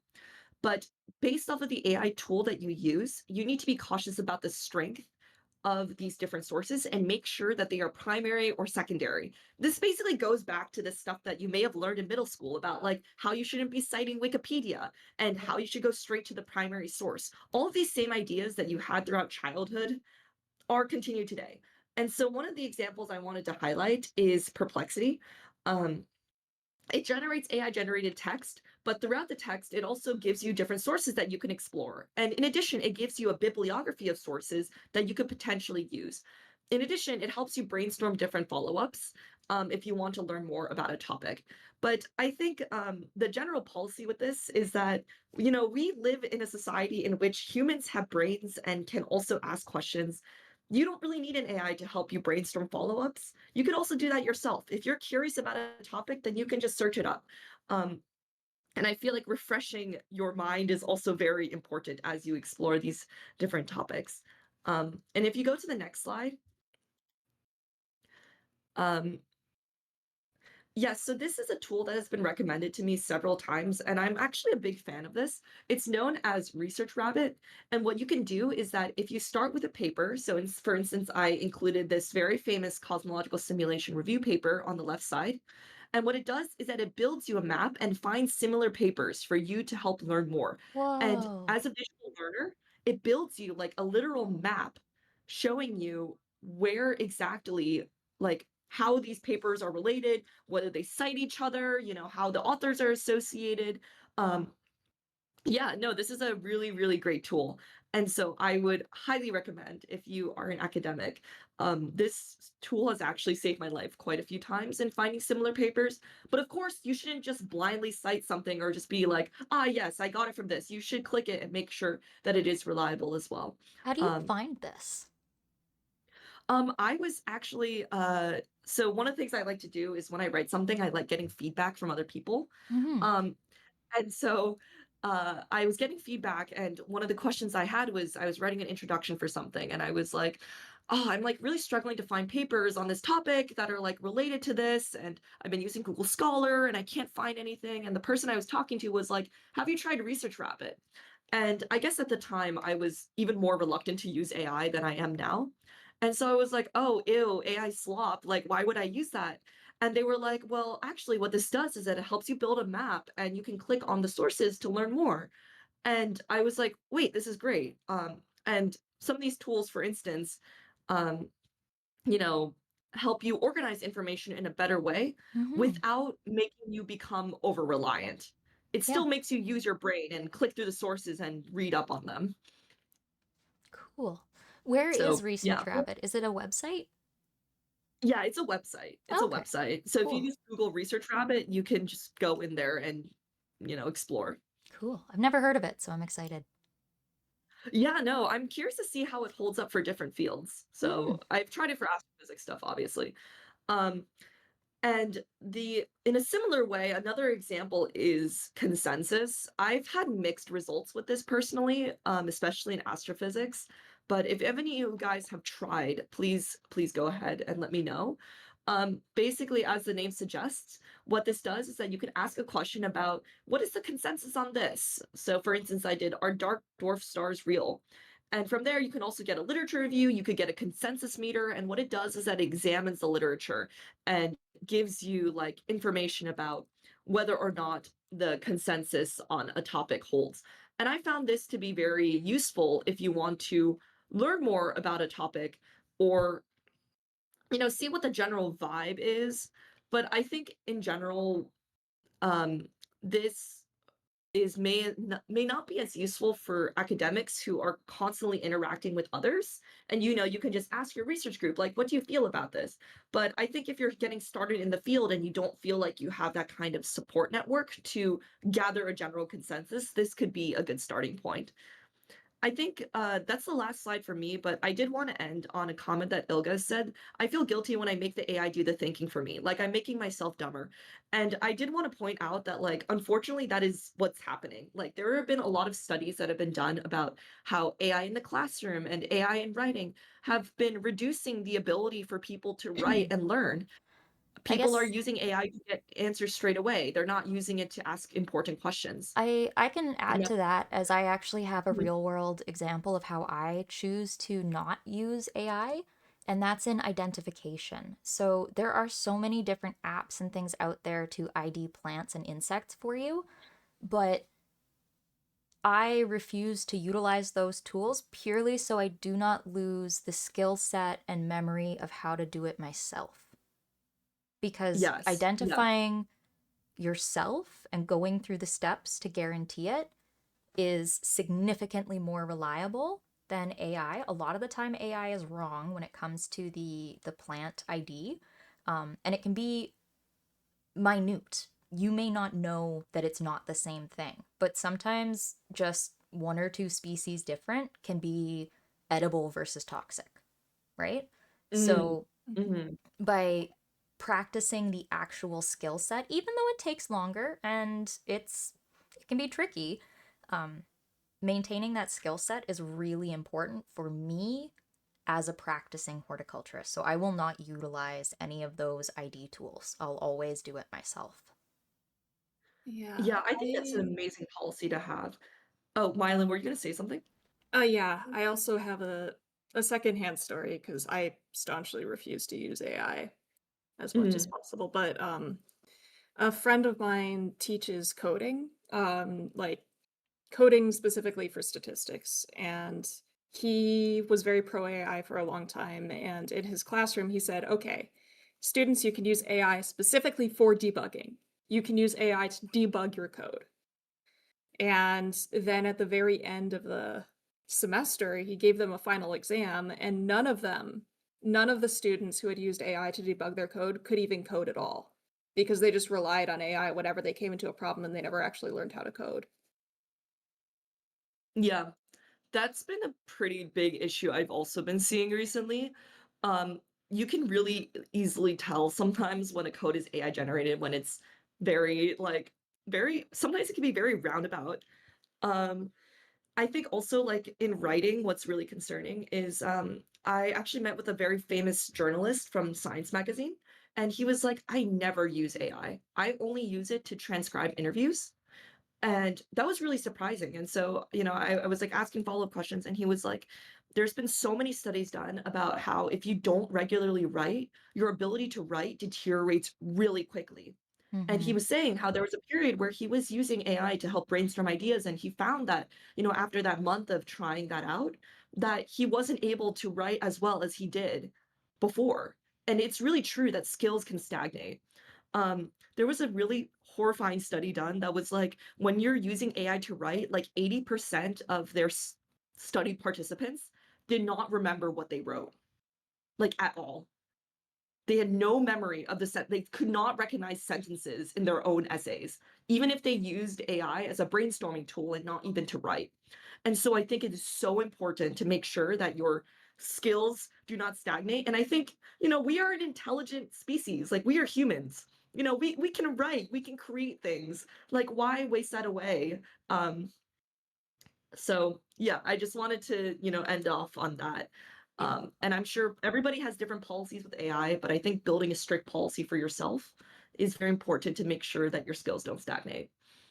Yeah, I would agree. It's kind of like Yep. asking colleagues for help. If you constantly go to a colleague to do part of like a task for you, you'll never learn how to do it. Yeah, exactly, I exactly. agree with And that. then Yeah. when they're no longer available, what do you You're do? screwed. Yeah. Right? Yeah. Yeah. So, Mhm. Yeah. yep. Mhm. All right. Yep. Yeah. Well, Z, I don't know how much longer Yeah. you are able to stick around. We've pretty much hit our hour and a half length. So if you have to run, be my guest. Otherwise, hang out as long as you'd like. Yes, I will unfortunately have to run. Also, my laptop is almost dying, so Oh, I will. Okay. all right. All right. Well, thank you so Yeah. much for doing this with us. It was really fun to have your AI section. I don't know much Yeah, about Thank you so AI, much. so also. I very rarely use it as well, like very rarely. Mhm. Yeah, and of course, please send me the VOD. I will check out your section and maybe, hopefully, stitch together a video that we can post on our channels as like a collaborative video. Heck yeah. Yay! Sounds good. Sounds awesome. Yeah. All right. Take And care, Z. Oh, yeah, I'll and give for the Z Orbeez, another I shout out will. here. Oh, thank Someone just you. did. Shout Yeah, Tyler just out did. at Oh yeah, and also for the Orbeez, I will see you guys probably Thursday evening, to talk about Artemis 2. So I will see you guys then. All right. Thank you so Okay, much. take care. All right, Bye. bye-bye. Bye. Bye. There she goes. There she goes. There she goes. I miss her already. Okay, well, do you want to take like a short break and then come back or just power through? I might have to leave at the hour. 11:42. So Okay, let's power through your section. I'll take a little break I'm and then I'll sorry. go through mine. Yeah, I think there wasn't too much left, No, I don't think right? so. I think it was pretty. Yeah, I think it was like, oh yeah, we were just on like slide 22, the where's a good place to find reliable info one. There you go. I think. Yeah. Reliable information for research background stuff. There are online databases, PsycInfos for psychology, of course, places like PubMed, things like that. Google Scholar. I really love Google Scholar a lot, but recently, researchers are not immune from using AI, and there's been a publisher perish culture and all this stuff, and we've been seeing more kind of like AI slop sneaking into Google Scholar, which is unfortunate. And of course, the reference sections of papers that you've already found is a great place to. It's kind of like, I guess this is a more rudimentary version of that. What was it, Research Rabbit or thing that Z was talking about? Yeah. You can see what other papers they're citing to talk about. Of course, not all of us are affiliated with a university that has money to pay for licenses to various journals. So, sometimes you can't access the paper, and there are various ways to get the paper. One of the things is asking the author. You can ask the author, email one of the authors for the paper and ask if you can get a copy of the paper. And a lot of authors, assuming that one, that they still have access to that email, two, they aren't retired, and three, they aren't freaking dead. And that, of course, that they're not completely swamped. A lot of people will be happy to send you a paper. Like, there's been a case in the past where I really wanted a paper, I couldn't access it. I emailed the author of the paper and was like, hey, can I have the paper? And they're like, yeah, I'm sending you the paper. And also, by the way, I am sending you another paper of mine that I think you might like too, which is pretty cool. Um, what about sources that we can't verify the person, like VTuber's YouTube channel should basically take what you're saying with a grain of salt and look at original sources or how you cite the papers you're reading? Yeah, I would look at, Tyler, that's a great question. I would definitely check out, like, check the things that they say if you can't verify them. Mhm. Check the things that they say. There are things that you can do, like Sai. She is actually, she got a commendation for science communication from a formal psychology organization, which would probably be another like, hey, you can trust this person, but it's not always clear. Yeah. Um, oh my gosh. Sorry. Yeah, SIPS. She got a commendation from SIPS, which is a psychology organization. Society for the Improvement of Psychological Science. Yeah, something along those lines. And yeah, researchers are very assuming that they have enough time and emotional and mental bandwidth. They are delighted to info dump on you. That's why I started a YouTube channel so I could info dump on people, right? That's why I got a job as a lecturer so that I can just info dump on people and get paid to do it. So a lot of researchers will happily tell you about their work. Good keywords to search if you're just getting into a topic. I technically Dr. Akama. I'm not even technically Dr. Akama. I do have that PhD, though I am a little rusty. But yeah, Review articles are great. These are articles that are written by an expert or multiple experts in a particular area that summarize decades of peer-reviewed research on a topic. They will have screened the papers that they're going into. They will give you a big general overview. This is best if you want to learn more about a topic in general and you don't have a specific question about it. Like you might see a review article about moral psychology or a review article about treating or about the effectiveness of a particular type of therapy or whatever it is. It's more like a general thing. If you want something more specific, meta-analyses are when you really want to know the answer to like a particular hypothesis.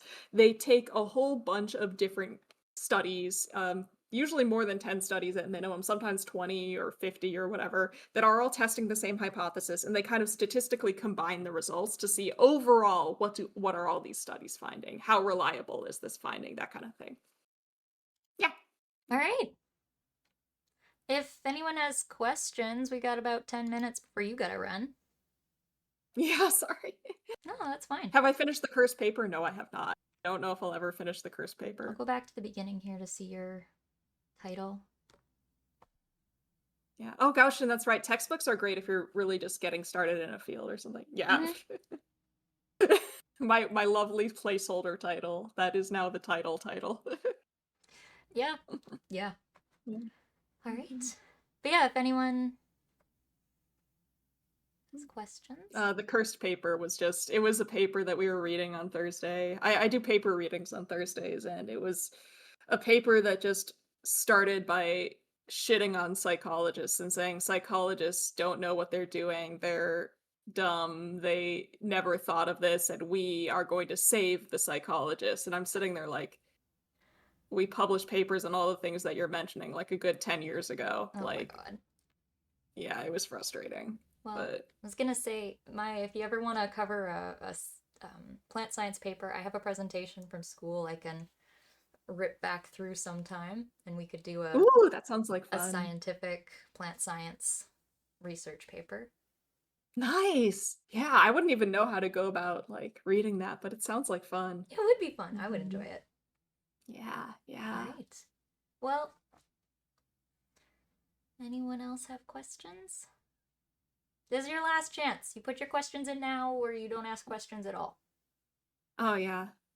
Finding textbooks. Yeah, I don't really have good tips for finding textbooks. Don't worry. I got disillusioned from got- academia. How do I reinvigorate the motivation to study sciences further? Is it valid to continue studying? Question advice. Oh now. man, that's a big one. For me, like what really gets me excited about stuff again, and this is hard because it's money and time, is I like going to conferences, and every time I come back from a conference, I'm just super pumped. You know, a really good I don't attend conferences. They're too expensive. I work solo. I don't have an organization to cover the cost for me. But you can find conference schedules. They almost always make that public, and you can see the titles and the names of the people presenting, and you can typically just find the research by looking it up.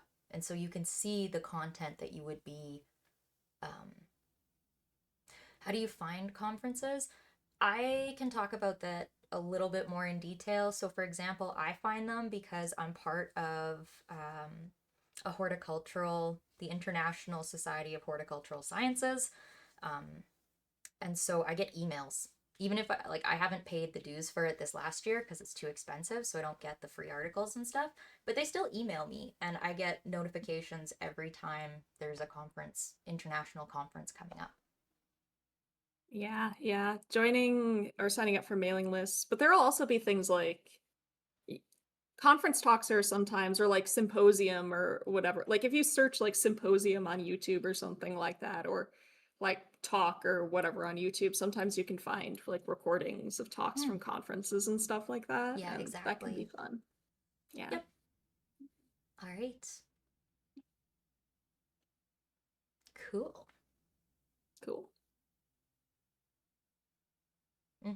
I don't really know. I don't know. Oh, here you go. Serious question. Do you have a method that you use to quickly screen papers to see if they're useful? I usually check the abstract first, and then I think I saw what you're saying earlier, Gaushin, about checking the methods. Like, if I want to make sure I can trust a paper, I'll usually look like if first screening is abstract, second screening is methods and results. But yeah, Typically, I the don't first know thing how I you do should- when it comes to a paper is I will immediately look for where the study took place and who Mm. is on the title. Like, I'll just look up the authors and make sure that they're a research organization that is credible. I'll make Mm. sure that the authors have like credible, what do you call it? Like, you'll have like the main authors, and then you'll usually have a supervisor or someone as well. Mhm. So just taking a peek at the credentials of the authors, and those are really fast. It's right at the top. You skim the abstract and make sure A, it's relevant to you, and B, like, the abstract is such a good summary. Mhm. It could be hit or miss for me. Like a lot of the time they're missing some of the most important information you need to figure out if the methodology is sound, but like Yep. it's a good way to figure out if it's even relevant and worth reading. Yeah. Yeah. So a lot of the time you'll also see that like the data was inconclusive, more study needs to be done. Yeah. And you can kind of get an idea of where the level of knowledge is in the topic. Yeah. Also, Gaussian, I don't know, just depends on what the paper is. All right. Yeah. Who knows? Well, Mylan, thank you so much for doing this one with me. I'm very Thank you for excited. doing this. I'm just so sorry that I have to leave. No, that's okay. It's a good thing that I hosted this. Yeah. I'll definitely watch the VOD later because I really am very, very interested in the what you do. Do you think the number of citations is a good way to find if a study's no? Not necessarily. No. Sometimes people will list Mm. references because they just skimmed a little bit, but they Yeah. didn't actually read it or even utilize it in the paper necessarily. Yeah, there's a lot of tricks people can use to inflate citations, and like certain papers are just more likely to get cited than other papers. Like if I create a scale, like to measure something that a lot of people might want to study, I'm gonna get a hell of a lot of citations, But also how old regardless the of the. research field is. If it's been studied for Yeah, 100 years versus 5, right? You're going to have different numbers of citations even possible. yeah, and different journals will have different levels of citations. Open access journals, their papers tend to have higher citations in general, just because it's easier for people to read their papers, regardless of the quality, right? Hmm. Yeah. Cool. Well, we're pretty much at the hour mark. I have an ad starting Yes. in a minute and a half. Let's, I guess we'll say bye to Mylin. Then we'll take a little Yeah, break because I gotta sorry. pee. No, you're fine. Go. All right, take care, everybody. Thank you so much. And I'm Yeah. sorry I need to duck out. All good. Bye. Take care. Bye. Bye. There they go. Goodbye. I'll miss them. Okay, we're gonna hit the BRB, and when I come back, we'll talk about making resources work for you. Please stick around and enjoy the ads, whether you're just watching the goofy ones I put on stream, or you're watching the ads that net me a teeny tiny amount of money. It's a Absolutely perfect gift anybody. for any bunny. Remember? Okay. Is that yours? Dun, dun, dun, dun. Okay, BRB. Yeah, I found it over there on the set. I thought What Allie an really wants it. Allie would love that. excellent friend. Thank you, Sarah. Happy Easter to you and the family. Thank you, Sarah. Continue checking out of your shopping cart with that. Less than a $20 bill. We had a lot in less than $20 items in our did. show, but I will tell you, this was one of our most popular items in the show. It was from Blink. Over 2,000 people placed orders for our 4th generation security camera 2-pack. Now, what does that mean? You're getting Blink cameras for 35 bucks a piece? That's crazy. You can pick up as many as you'd like. You can hook them up to previous versions that you have, and today you get them home for a $23 Easy Pay with free shipping. It's the lowest price that we've ever been. Yeah. Now, this is one of the items that we saw first in our show today, the Evo Light. It's a rechargeable LED flashlight, super bright. but it also actually recharges your phone. It has a lot of other functions as well. $9.99 gets it home on a credit card, and it truly is probably the best flashlight I've ever Right, presented it's here. so bright and Yeah. so lightweight. Yeah, it weighs Like those nothing. usually don't go together for $19.98. How many things in the show do we have like under that $20 price? I know, it's crazy. Flashlight, pristine screen, and if you're looking to get flowers that never wilt, flowers that never die, that always look beautiful, we're going to do it with Berkshire. This has been a really popular blanket. We launched it last year. We brought it back in brand new prints and colors, but it's a 60 by 80 inch throw. Yeah, so the biggest kind that we offer you here at QVC, nice. It's done with velvet soft on one side, a plushy fabric on the other side. And take a look over there. They come in the matching gift boxes. Beautiful, with And by the the way, tag. these gift boxes, these are like big, beautiful keepsake stunning. boxes, right? So take a look at this. This is how you open it out of the box. So if you're sending it to somebody right now for Mother's Day, for a graduation gift, whatever it is, a birthday, this is a beautiful bill to ship We to. had some other prints, but they disappeared because Yeah. they've been that popular. So I'd love to start over here. Oh yeah, with the let's go over there with the daisies. daisies. So you have your choice of daisy. It's a really beautiful green background. That's daisy. Comes with the matching box. The hydrangea. You have Could to you see imagine this with Tara Tescher's mini wind spinners in the hydrangea Yes. as a gift Fewer for than mom? 400 remain now for the rest of the year. That's Here's it. the lavender with butterflies. So if you do love butterflies too, it's kind of 2-in-1. That's your lavender. My favorite, This one the is tulips. the best. Yeah. So cute. Tulips is last call. This- Here, this could have been a I'll get my dress. tulips out of the way. Look how pretty. And the tulips are all in bloom right now. Only 100 left. Oh my gosh. And then okay. we also have it in vintage rose, 450. Open that up for you. Oh, so beautiful. No, this is not vintage rose. Oh, this is wildflower. This I'm is so sorry. wildflower. Wildflower. This is vintage rose. Yeah. So Frank, can you give us an update on wildflower? Is there 200 remain in that's not very wildflower? many. And then If you this want is your vintage vintage rose, we have fewer than Look how pretty. Like 450. with the blues and the sage and the corals. It adds immediate like beauty to any space. A gift so for soft. $23.98. So we did want to give you another opportunity for Mother's Day grad gifts, or you know, after this weekend, you might be, you know, a little bit spent. You had to make the ham, hide the eggs, help the bunny, I mean, somebody had to eat the ham. right? Somebody had to pick up the I eggs. wonder, how did we, look, I even kicked my shoes off too early. How did you do in the egg hunt? I don't know. Where's Give my your basket to see your No, total? I don't know where my basket I think we're is. going to see them. Are we gonna see? Do we have our baskets? Okay, Do you yes. have our baskets? This one Okay. was mine. Are we gonna tally? Well, your basket was bigger. Well, Your basket's big. Oh. hold on. Oh, I see. I have, we have to unload How about them? this? How about this? Oh, yes! You win. You get all the eggs. Easter ever. Yay! Thank you so much for hanging out with us today. Thanks for being with us. My name's Alberti Popage. Oh, and I'm the excellent champion, Allie Park. You can follow us on social media. Also, join us every week starting at 10 a.m. for Saturday Morning Q. It's been so much fun hanging out with you guys today. Happy Easter to you and your families, Have and a happy blessed Passover. Don't go anywhere. David Venable and Pat James Dementry are standing by with more great shopping for you. We've got deals all weekend. Let's get the deals. Let's get the deals.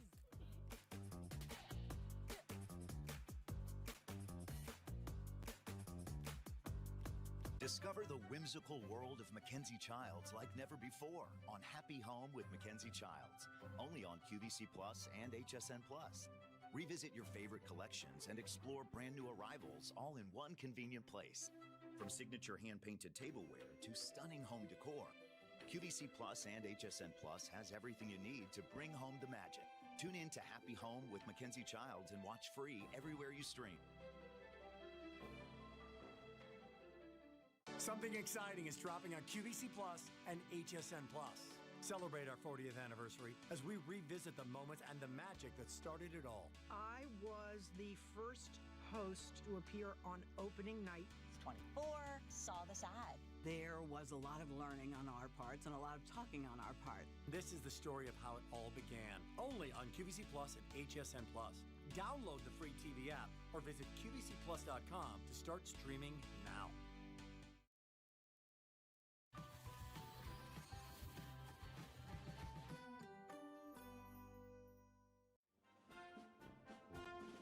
Okay, so America is celebrating a special anniversary. We sure are. 250 years. And QVC is right in the thick of it.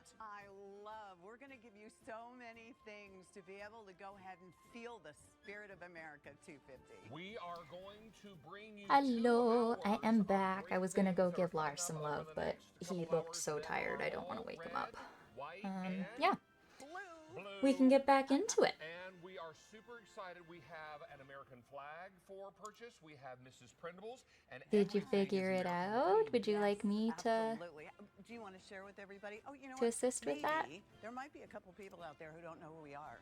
Oh, well, I'm David Venable. Well, if you look at the channel redeems, it should say whether or not they're there. Dear longtime friend Pat Dimensory. Even though we don't work together all that much, this is a real treat. We work together very often. Yeah, I think they're there. It's a real treat to have Pat All right, by my let me side, and we are load tits very back up. excited about what Let me load my tits. And then we have gardening by Bernini at 4 o'clock, and then you have Belle at 5. Yes. So we have your afternoon plan. Come grab a chair. Get ready to do some shopping. Now, how many of you are All right, ready we for are some golden. yummy Mrs. Printables?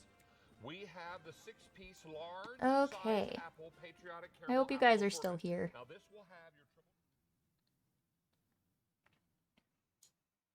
Okay, so we have my fun section here. Making resources work for you. Yippee! This is your AI chatbot version of you. Makes sense. Yeah. Mild complaint. Viewer count went down by like more than 10 because the other 2 left. You fuckers. I'm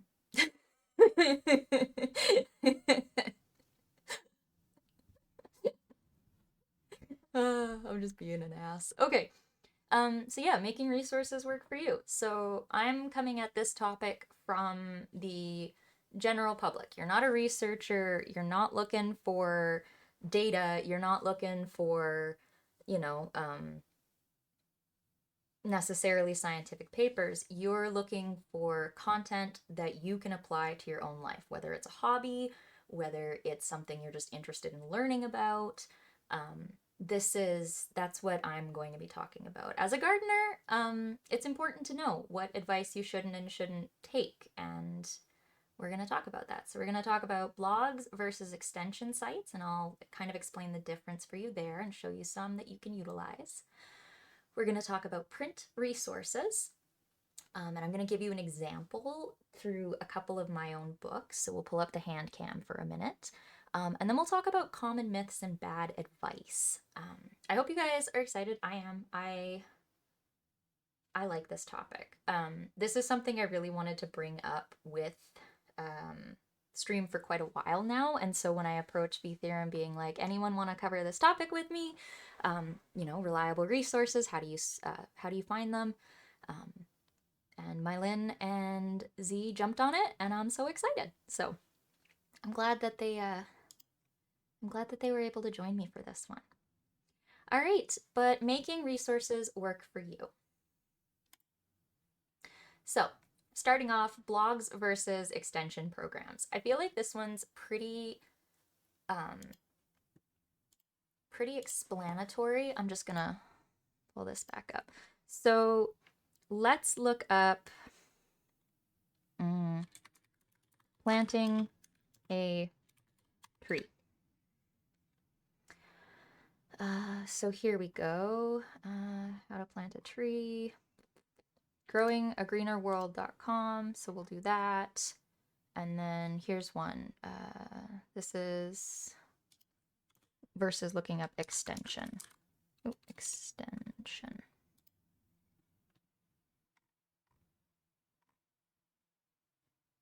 Here we go.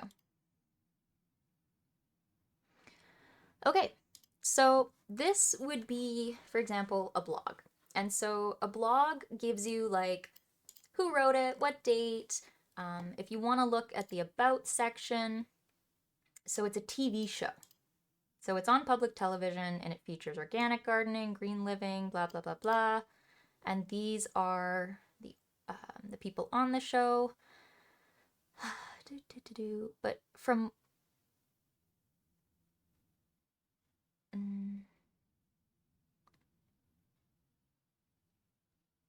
Yeah. So for example, looking at this guy, this is the author. They do not list any kind of educational background. This is just someone who has more or less taught himself, which is, it's okay. But if you don't have that scientific background, it's hard to vet your credibility. Homesteading expert. Here we go.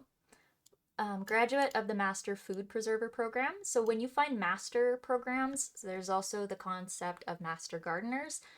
This is not the same as an undergraduate degree. This is for people who want to work within the industry with some credibility and some background knowledge, but you can get a master gardener certification in like 6 months instead of an undergrad, which is 4 years. So there is a difference in how much you know. But this is also someone that has a BS in engineering. So, there's different things here.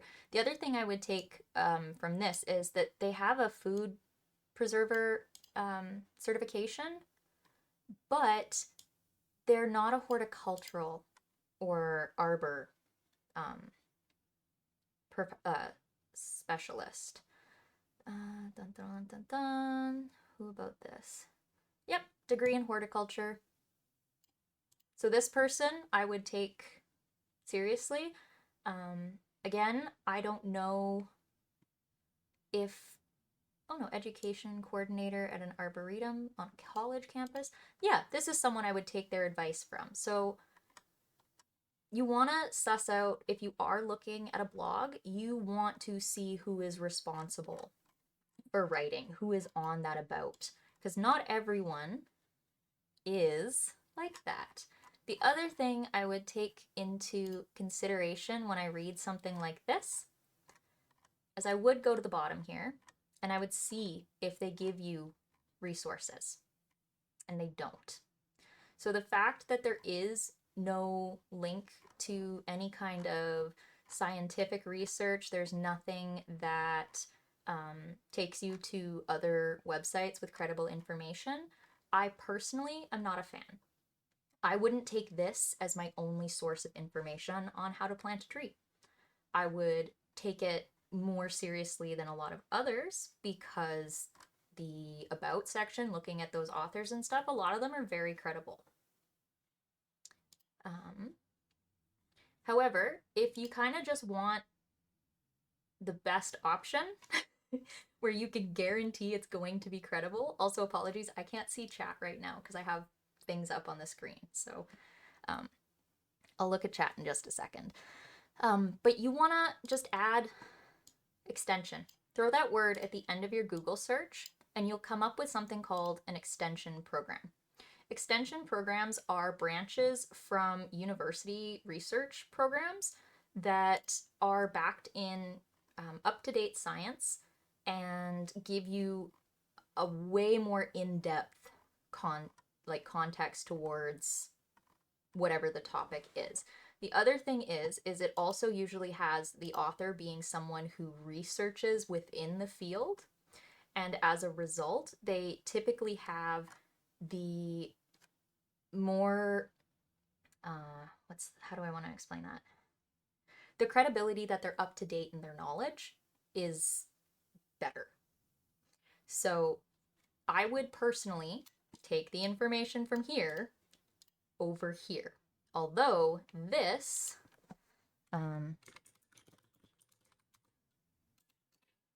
let's see. How to plant a tree. Trees are good. I just want to find like a particularly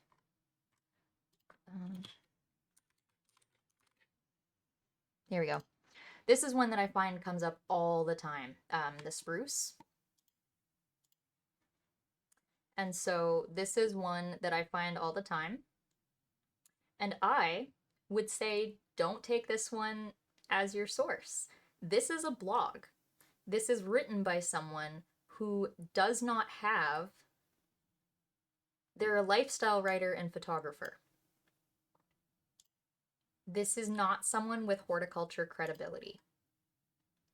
And so, while a lot of it can be accurate, this is something that you genuinely need to find more scientific research on, because it's very easy to mess this up, and trees are expensive and you don't want to kill them because you planted something wrong. Also, this image, not correct. Don't fucking do that. Anyways, just as an example, this is the difference between an extension site and a blog. You really want to pay attention for that. So references and peer review, when we're talking about blogs and such, that's what I'm referring to here. Your author credibility, the references and peer review. This comes from a university, extension and outreach. These are specialists in transforming the information that comes from research to applied use of that research. These will also be sites that are updated regularly. The other thing is the depth of information. Again, when we looked at the other sources, it was like maybe to here.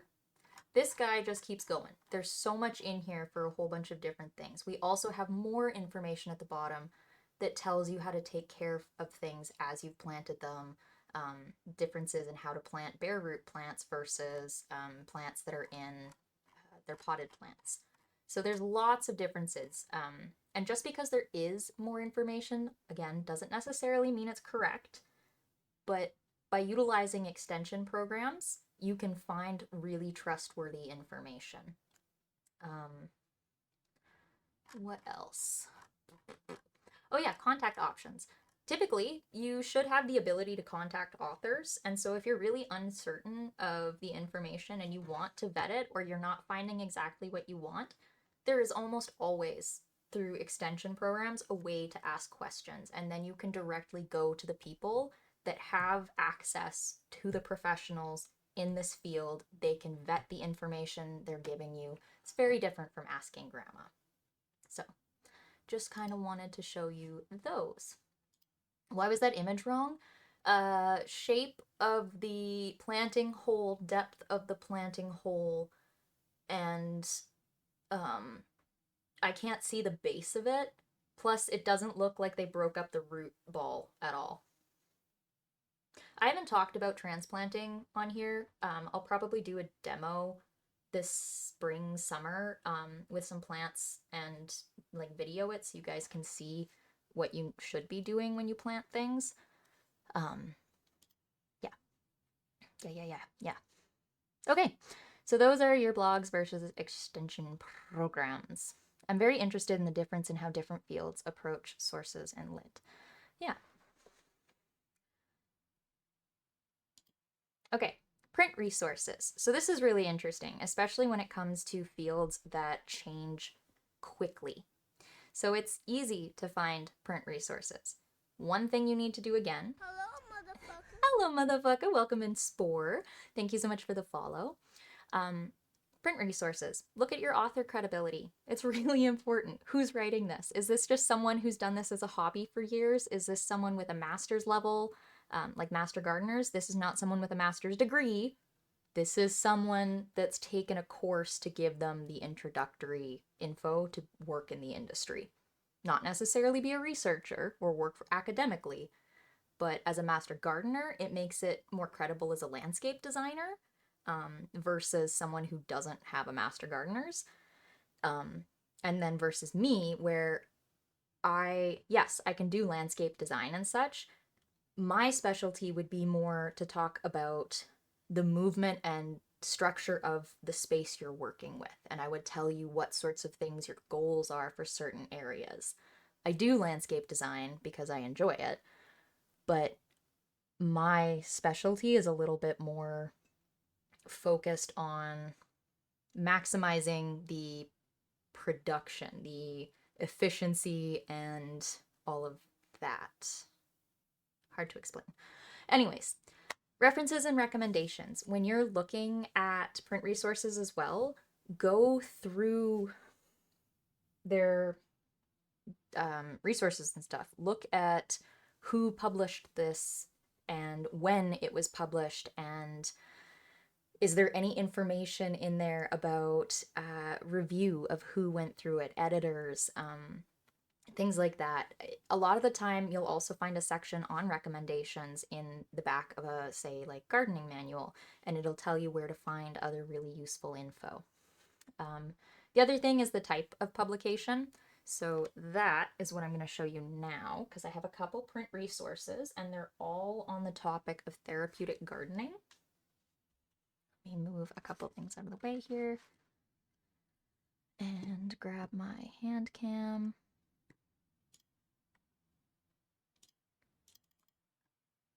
I don't remember if it's upright or not. Oh, good, it is. Okay. Come on, hand cam.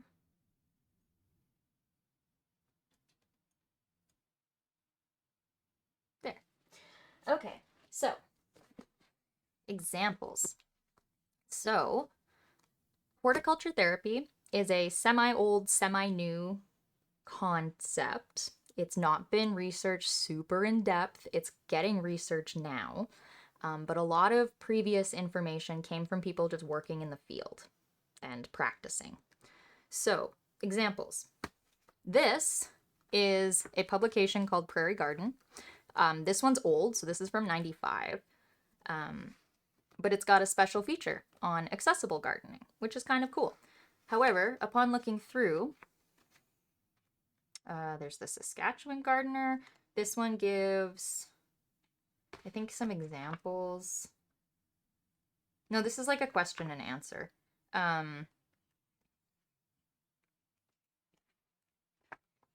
Gardening books to read. This one gives you really good resources. So I would take these as examples and go find them.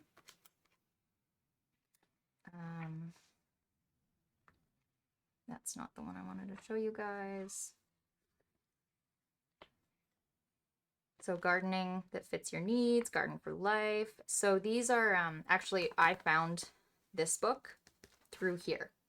So while I don't necessarily think that I would ever utilize just this write-up as my, what do you call it, resource, it did interest me enough to buy the book so that I can utilize the initial resource. So again, these are just options, enabling tips and techniques. There's tons of things that you can utilize in little publications like this, but this is not something that is a scientific publication. This is something meant for the general public, so I would take it more lightly, and I would look into the authors. I would look into the other publications that they suggest. So there you go. Now, other things. This is really bloody old. So I found this in a secondhand, I found these two in secondhand shops. This one is from a publisher that no longer exists. When I looked it up, I could not find it. I don't know this guy. So this is one of those things that I might read the info, but because I do not have access to this publisher, I don't have access to whoever this author is, I can't get in touch with these people to verify information. This is one that I would really just read to see what someone else has gotten out of this field. I would take it as more of like an opinionated piece, and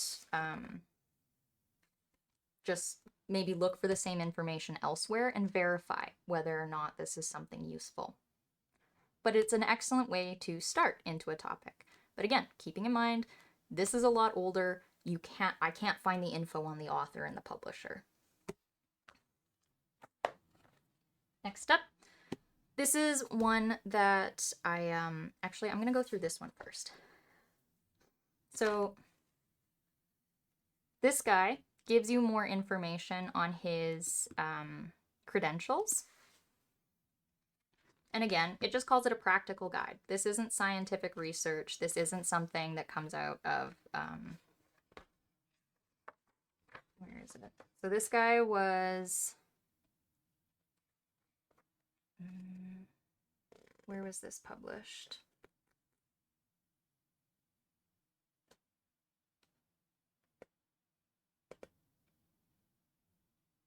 Copyright by...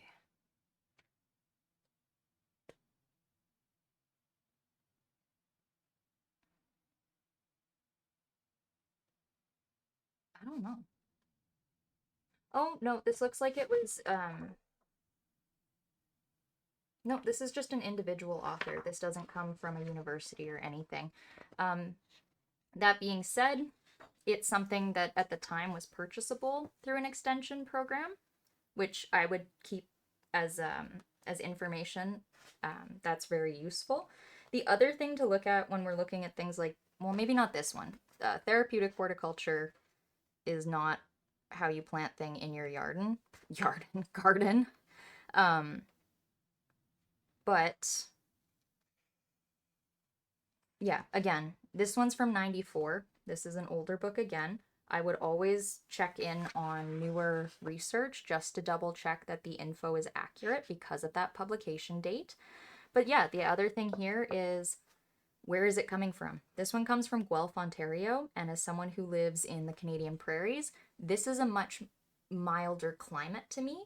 So I would take anything with dates and weather information with a grain of salt, because the weather and the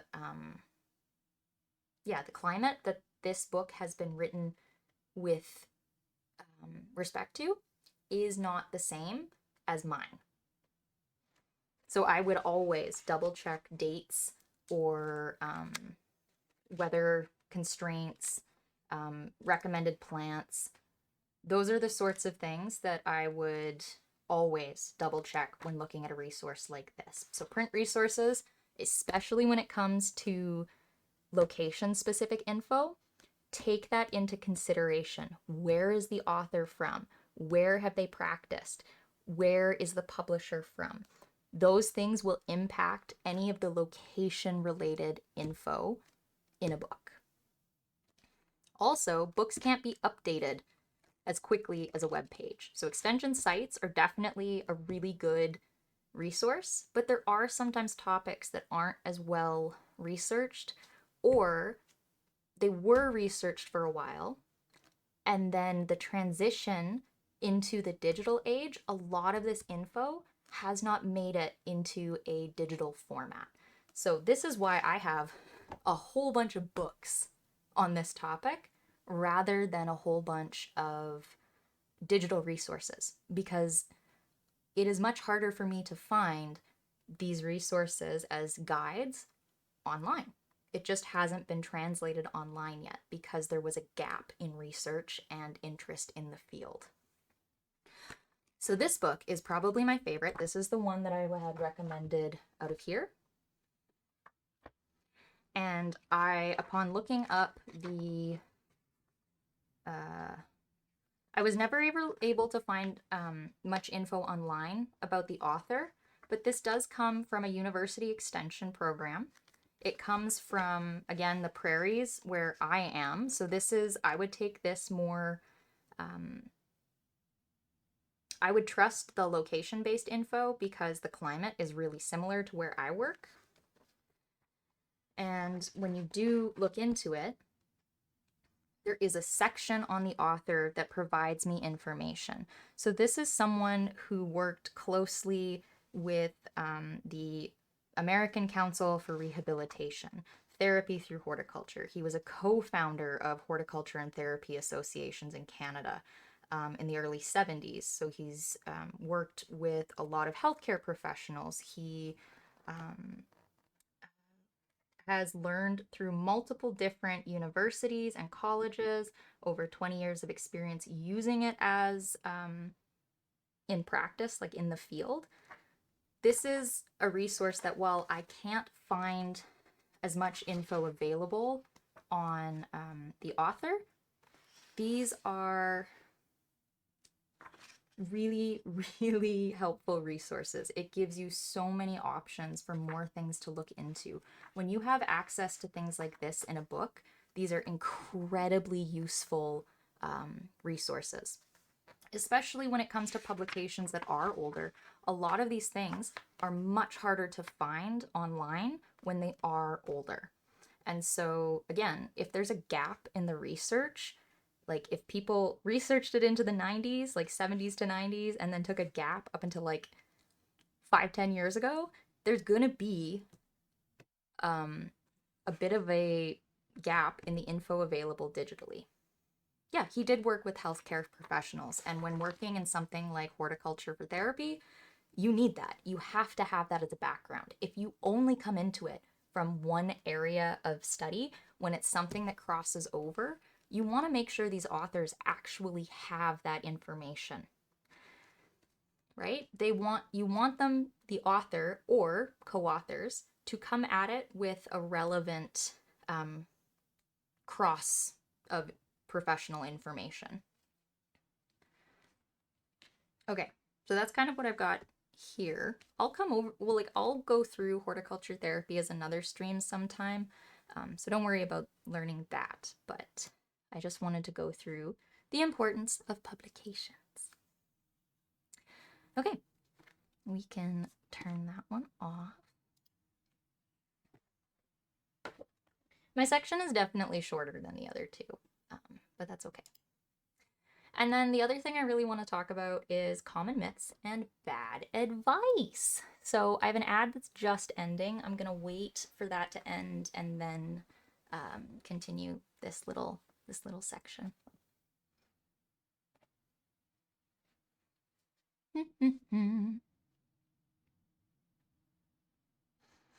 Bum bum bum.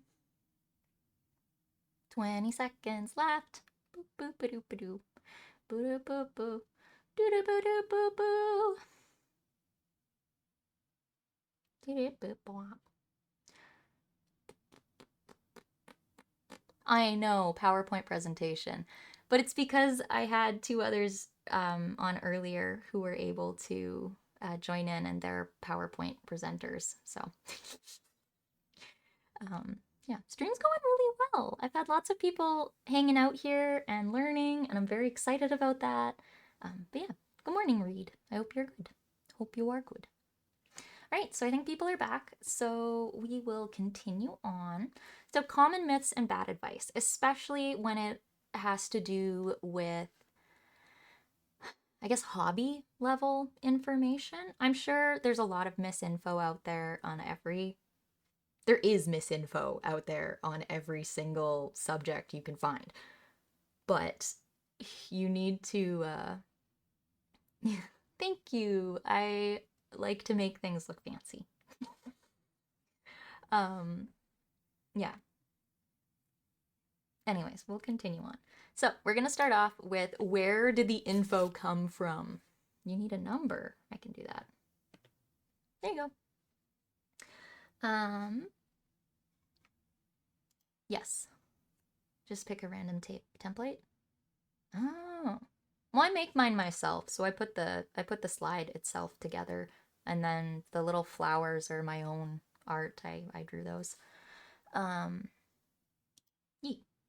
But yeah, common myths, bad advice. We're gonna talk about where info comes from. So, talking about those damn blogs again.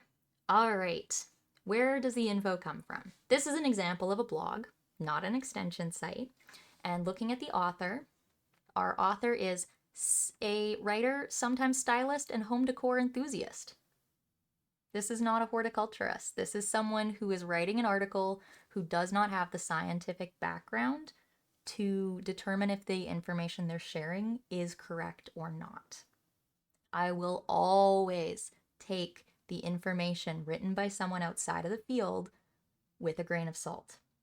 And the reason for that is that even though the person interviewed in this article is someone who works professionally in the field of horticulture, that person also does not have an educational background in horticulture.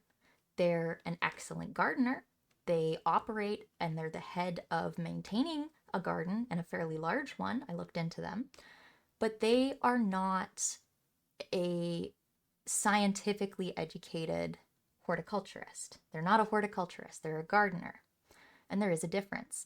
And the reason I bring this up is even though this is someone who works in the field and has worked in the field for years, we have information here that is incorrect. So yes, while they do say that watering the right way, do you know the proper way to water things?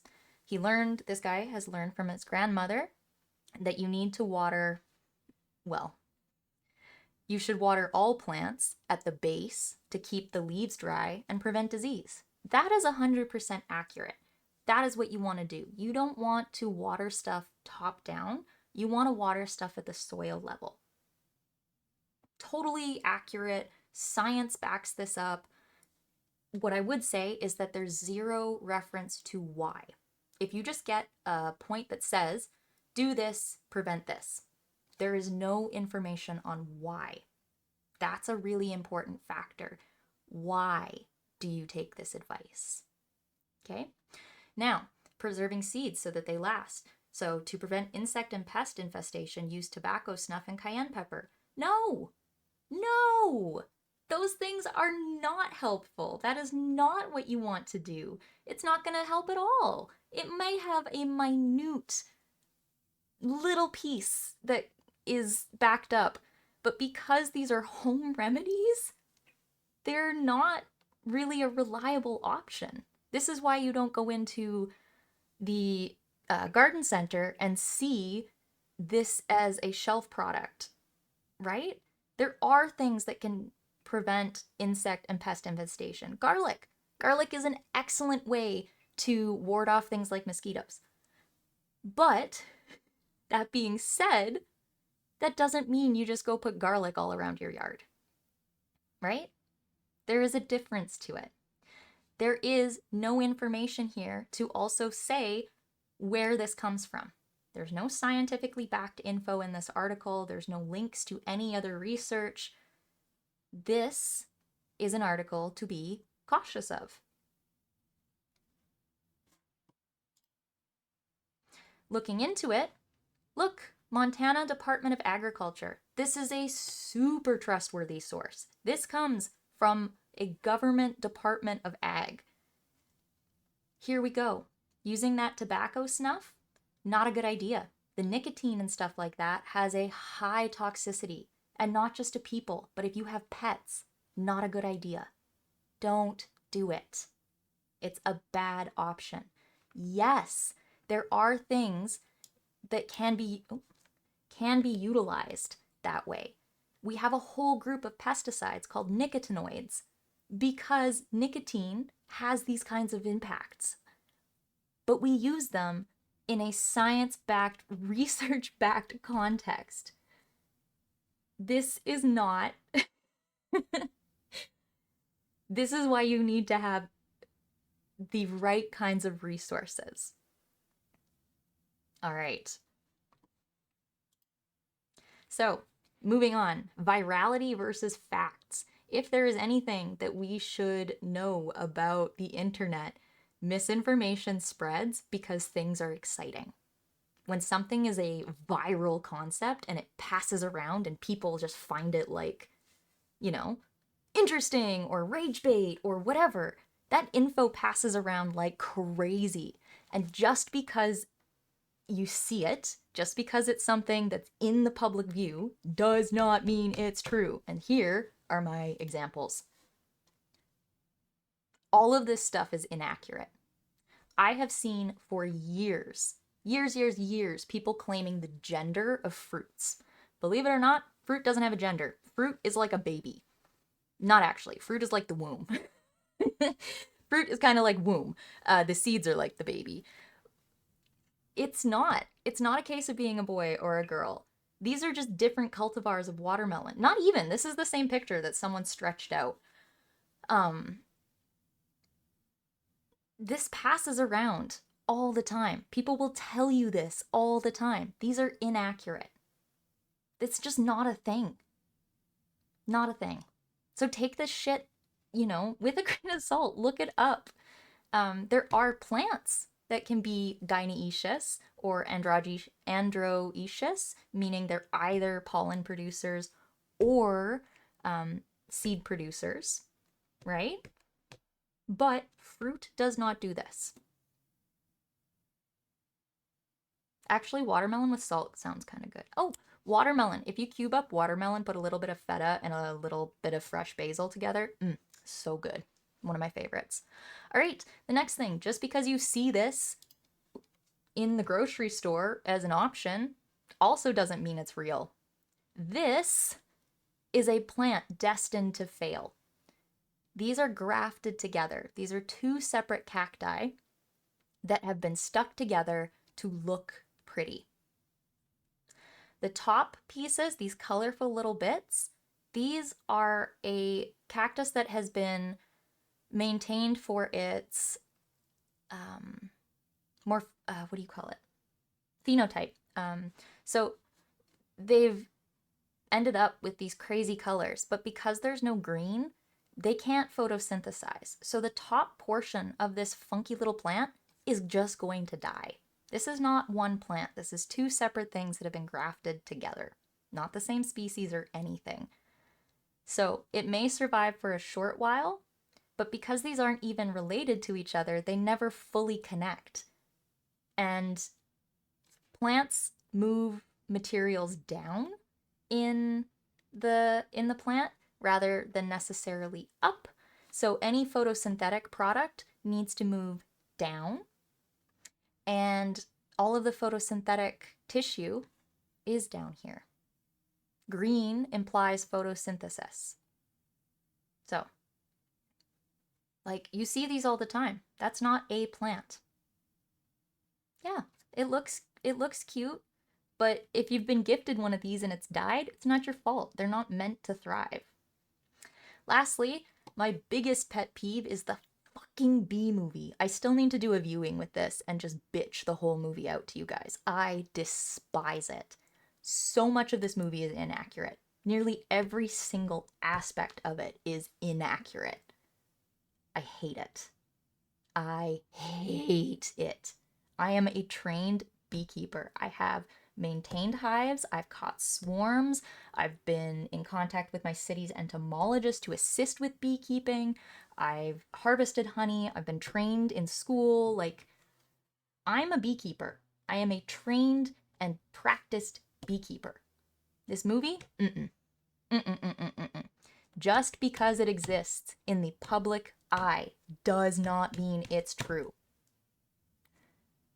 I can't remember the name of the idiot who made this movie, but he's a comedian. He's not an apiculturist. He doesn't study bees.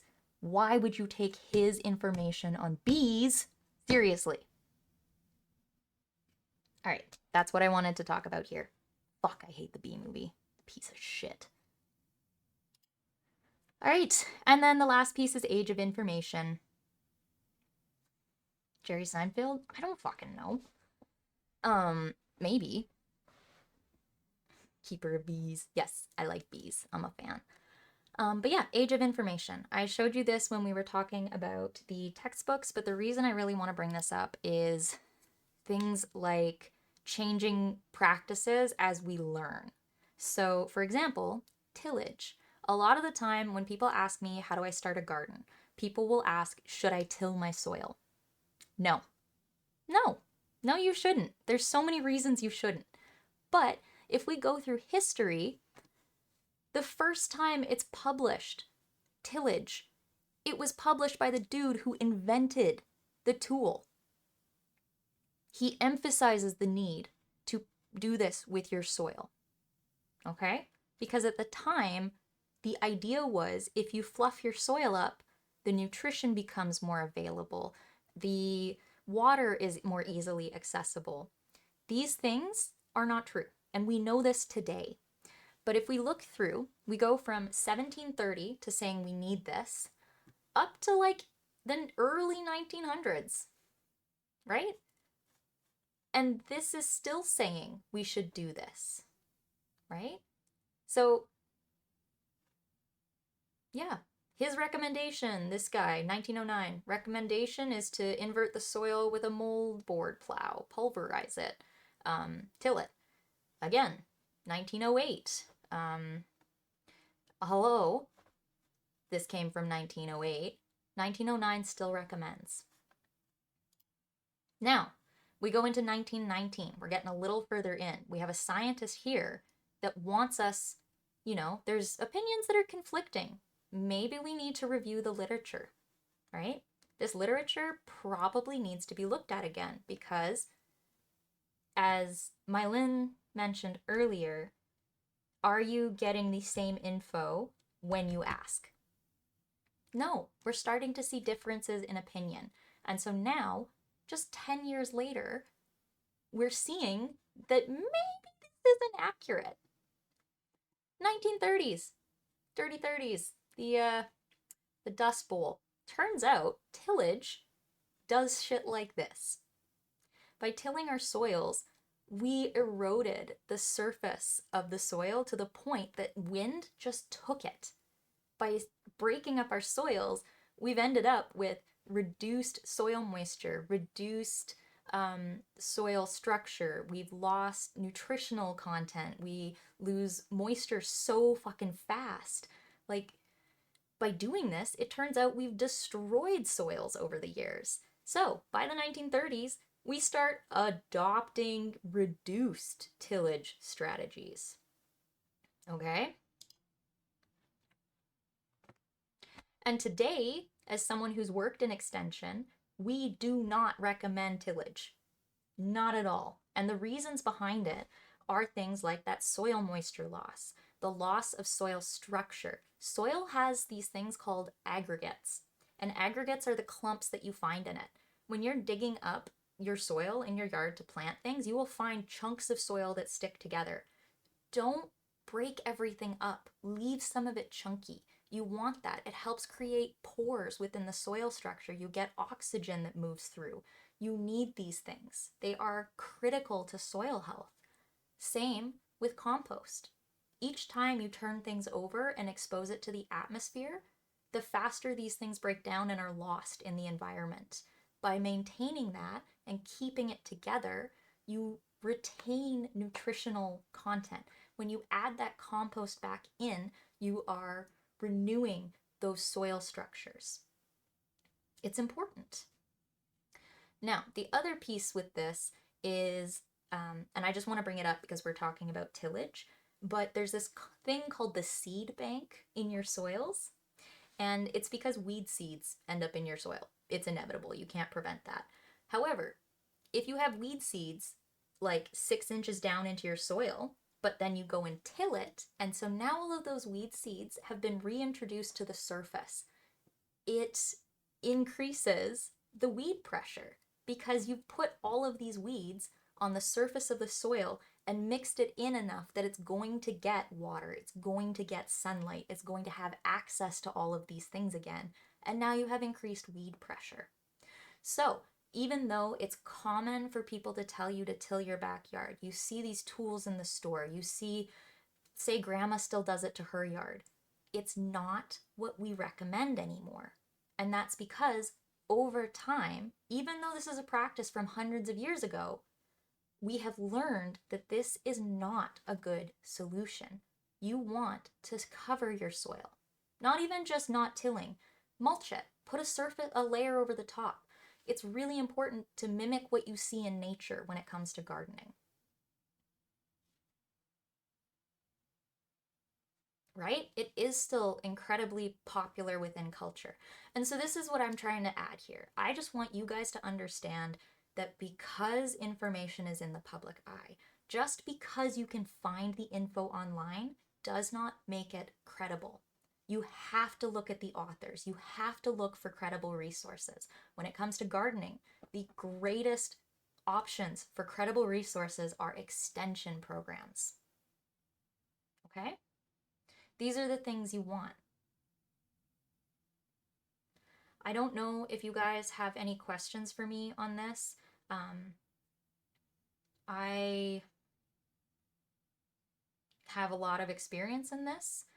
We were talking about credibility with anonymous sources. Like I myself am here on Twitch. I'm an anonymous source. Because you don't have my name and I can't share my license credentials with you as a result, you should take what I'm teaching you, and anytime you want to put it into practice, say you're writing an article, you're looking to do something, like just double check. Double checking is one of the most important things. When I do research for you guys and I present stuff, I keep a set of notes that's public to you guys. I list my resources that I'm reviewing, and I guess I should add that here. Can someone command notes so that you guys can access that? I want you guys to be able to see the resources I'm utilizing and accessing, and then you guys can take a peek too. You can double check that what I've referenced is also credible. That's really important, is checking the credibility of what people have used as resources and references as well. So again, I myself, while I am a professional and I know personally that I am, and VTheorem has vetted me, you guys do not know our actual credentials in person. We cannot share that with you without losing anonymity. And so yes, while we are specialists in our fields and we hold each other to a scientific, like a rigorous scientific standard, you should always take what we teach you with the slight bit of skepticism. And this goes for every educational VTuber you come across. Anyone who does not put their legal name and information out there for you to double check their credentials, I don't want to say that you guys shouldn't take us seriously, because again, we hold each other fairly accountable. So I'd like to think that we are, we are good resources, but definitely double check things. We are also liable to be incorrect, right? I don't have a master's degree. I don't have a PhD. I just have my undergrad and a whole lot of in-field experience. I've been working in the field of horticulture for a decade. But I also do not highly specialize in a specific topic the same way that Mylin, Sai, Z, or Phi have. So I cover a way more generalized set of content, I guess. I can always help point you in the direction. I will give you the resources you need to double check information, but it's always on you to do that extra step to make sure what you are saying or what you are choosing to apply in your own life is the best option. Yeah. Yeah. How can I be as close to 100% sure as possible? Yep. If we're teaching you something and you are fascinated and you want to learn more, ask us. We will point you in the direction of resources so that you can verify the information. And that's what we're here for as VTheorem. We're just passionate people that want to teach. I personally, with my license, again, unfortunately, I can't show you my license to prove this, but if, like, my license, I have specialized in extension work. So I work in communication. I work in SciComm. That is my specialty. I work in scientific communication and community engagement. Okay? So, again, I can't prove these credentials to you, but I can definitely assist you with finding information for you to vet yourself. And that's the same with all of us. So, take everything that you learn online with a grain of salt, look for multiple resources if you can, and ask questions. Always ask questions. People will say there's no such thing as a stupid question. There absolutely can be. But it doesn't mean the information you get from the question isn't valid and helpful. Right? Like, people may look at you like you're dumb when you ask something, but that's okay because the answer is still something you need. Right? If you have this question, I promise you other people have this question. And there is no shame in not knowing something. That is literally why we do research, because we know we don't know shit. Scientists are scientists because they have questions.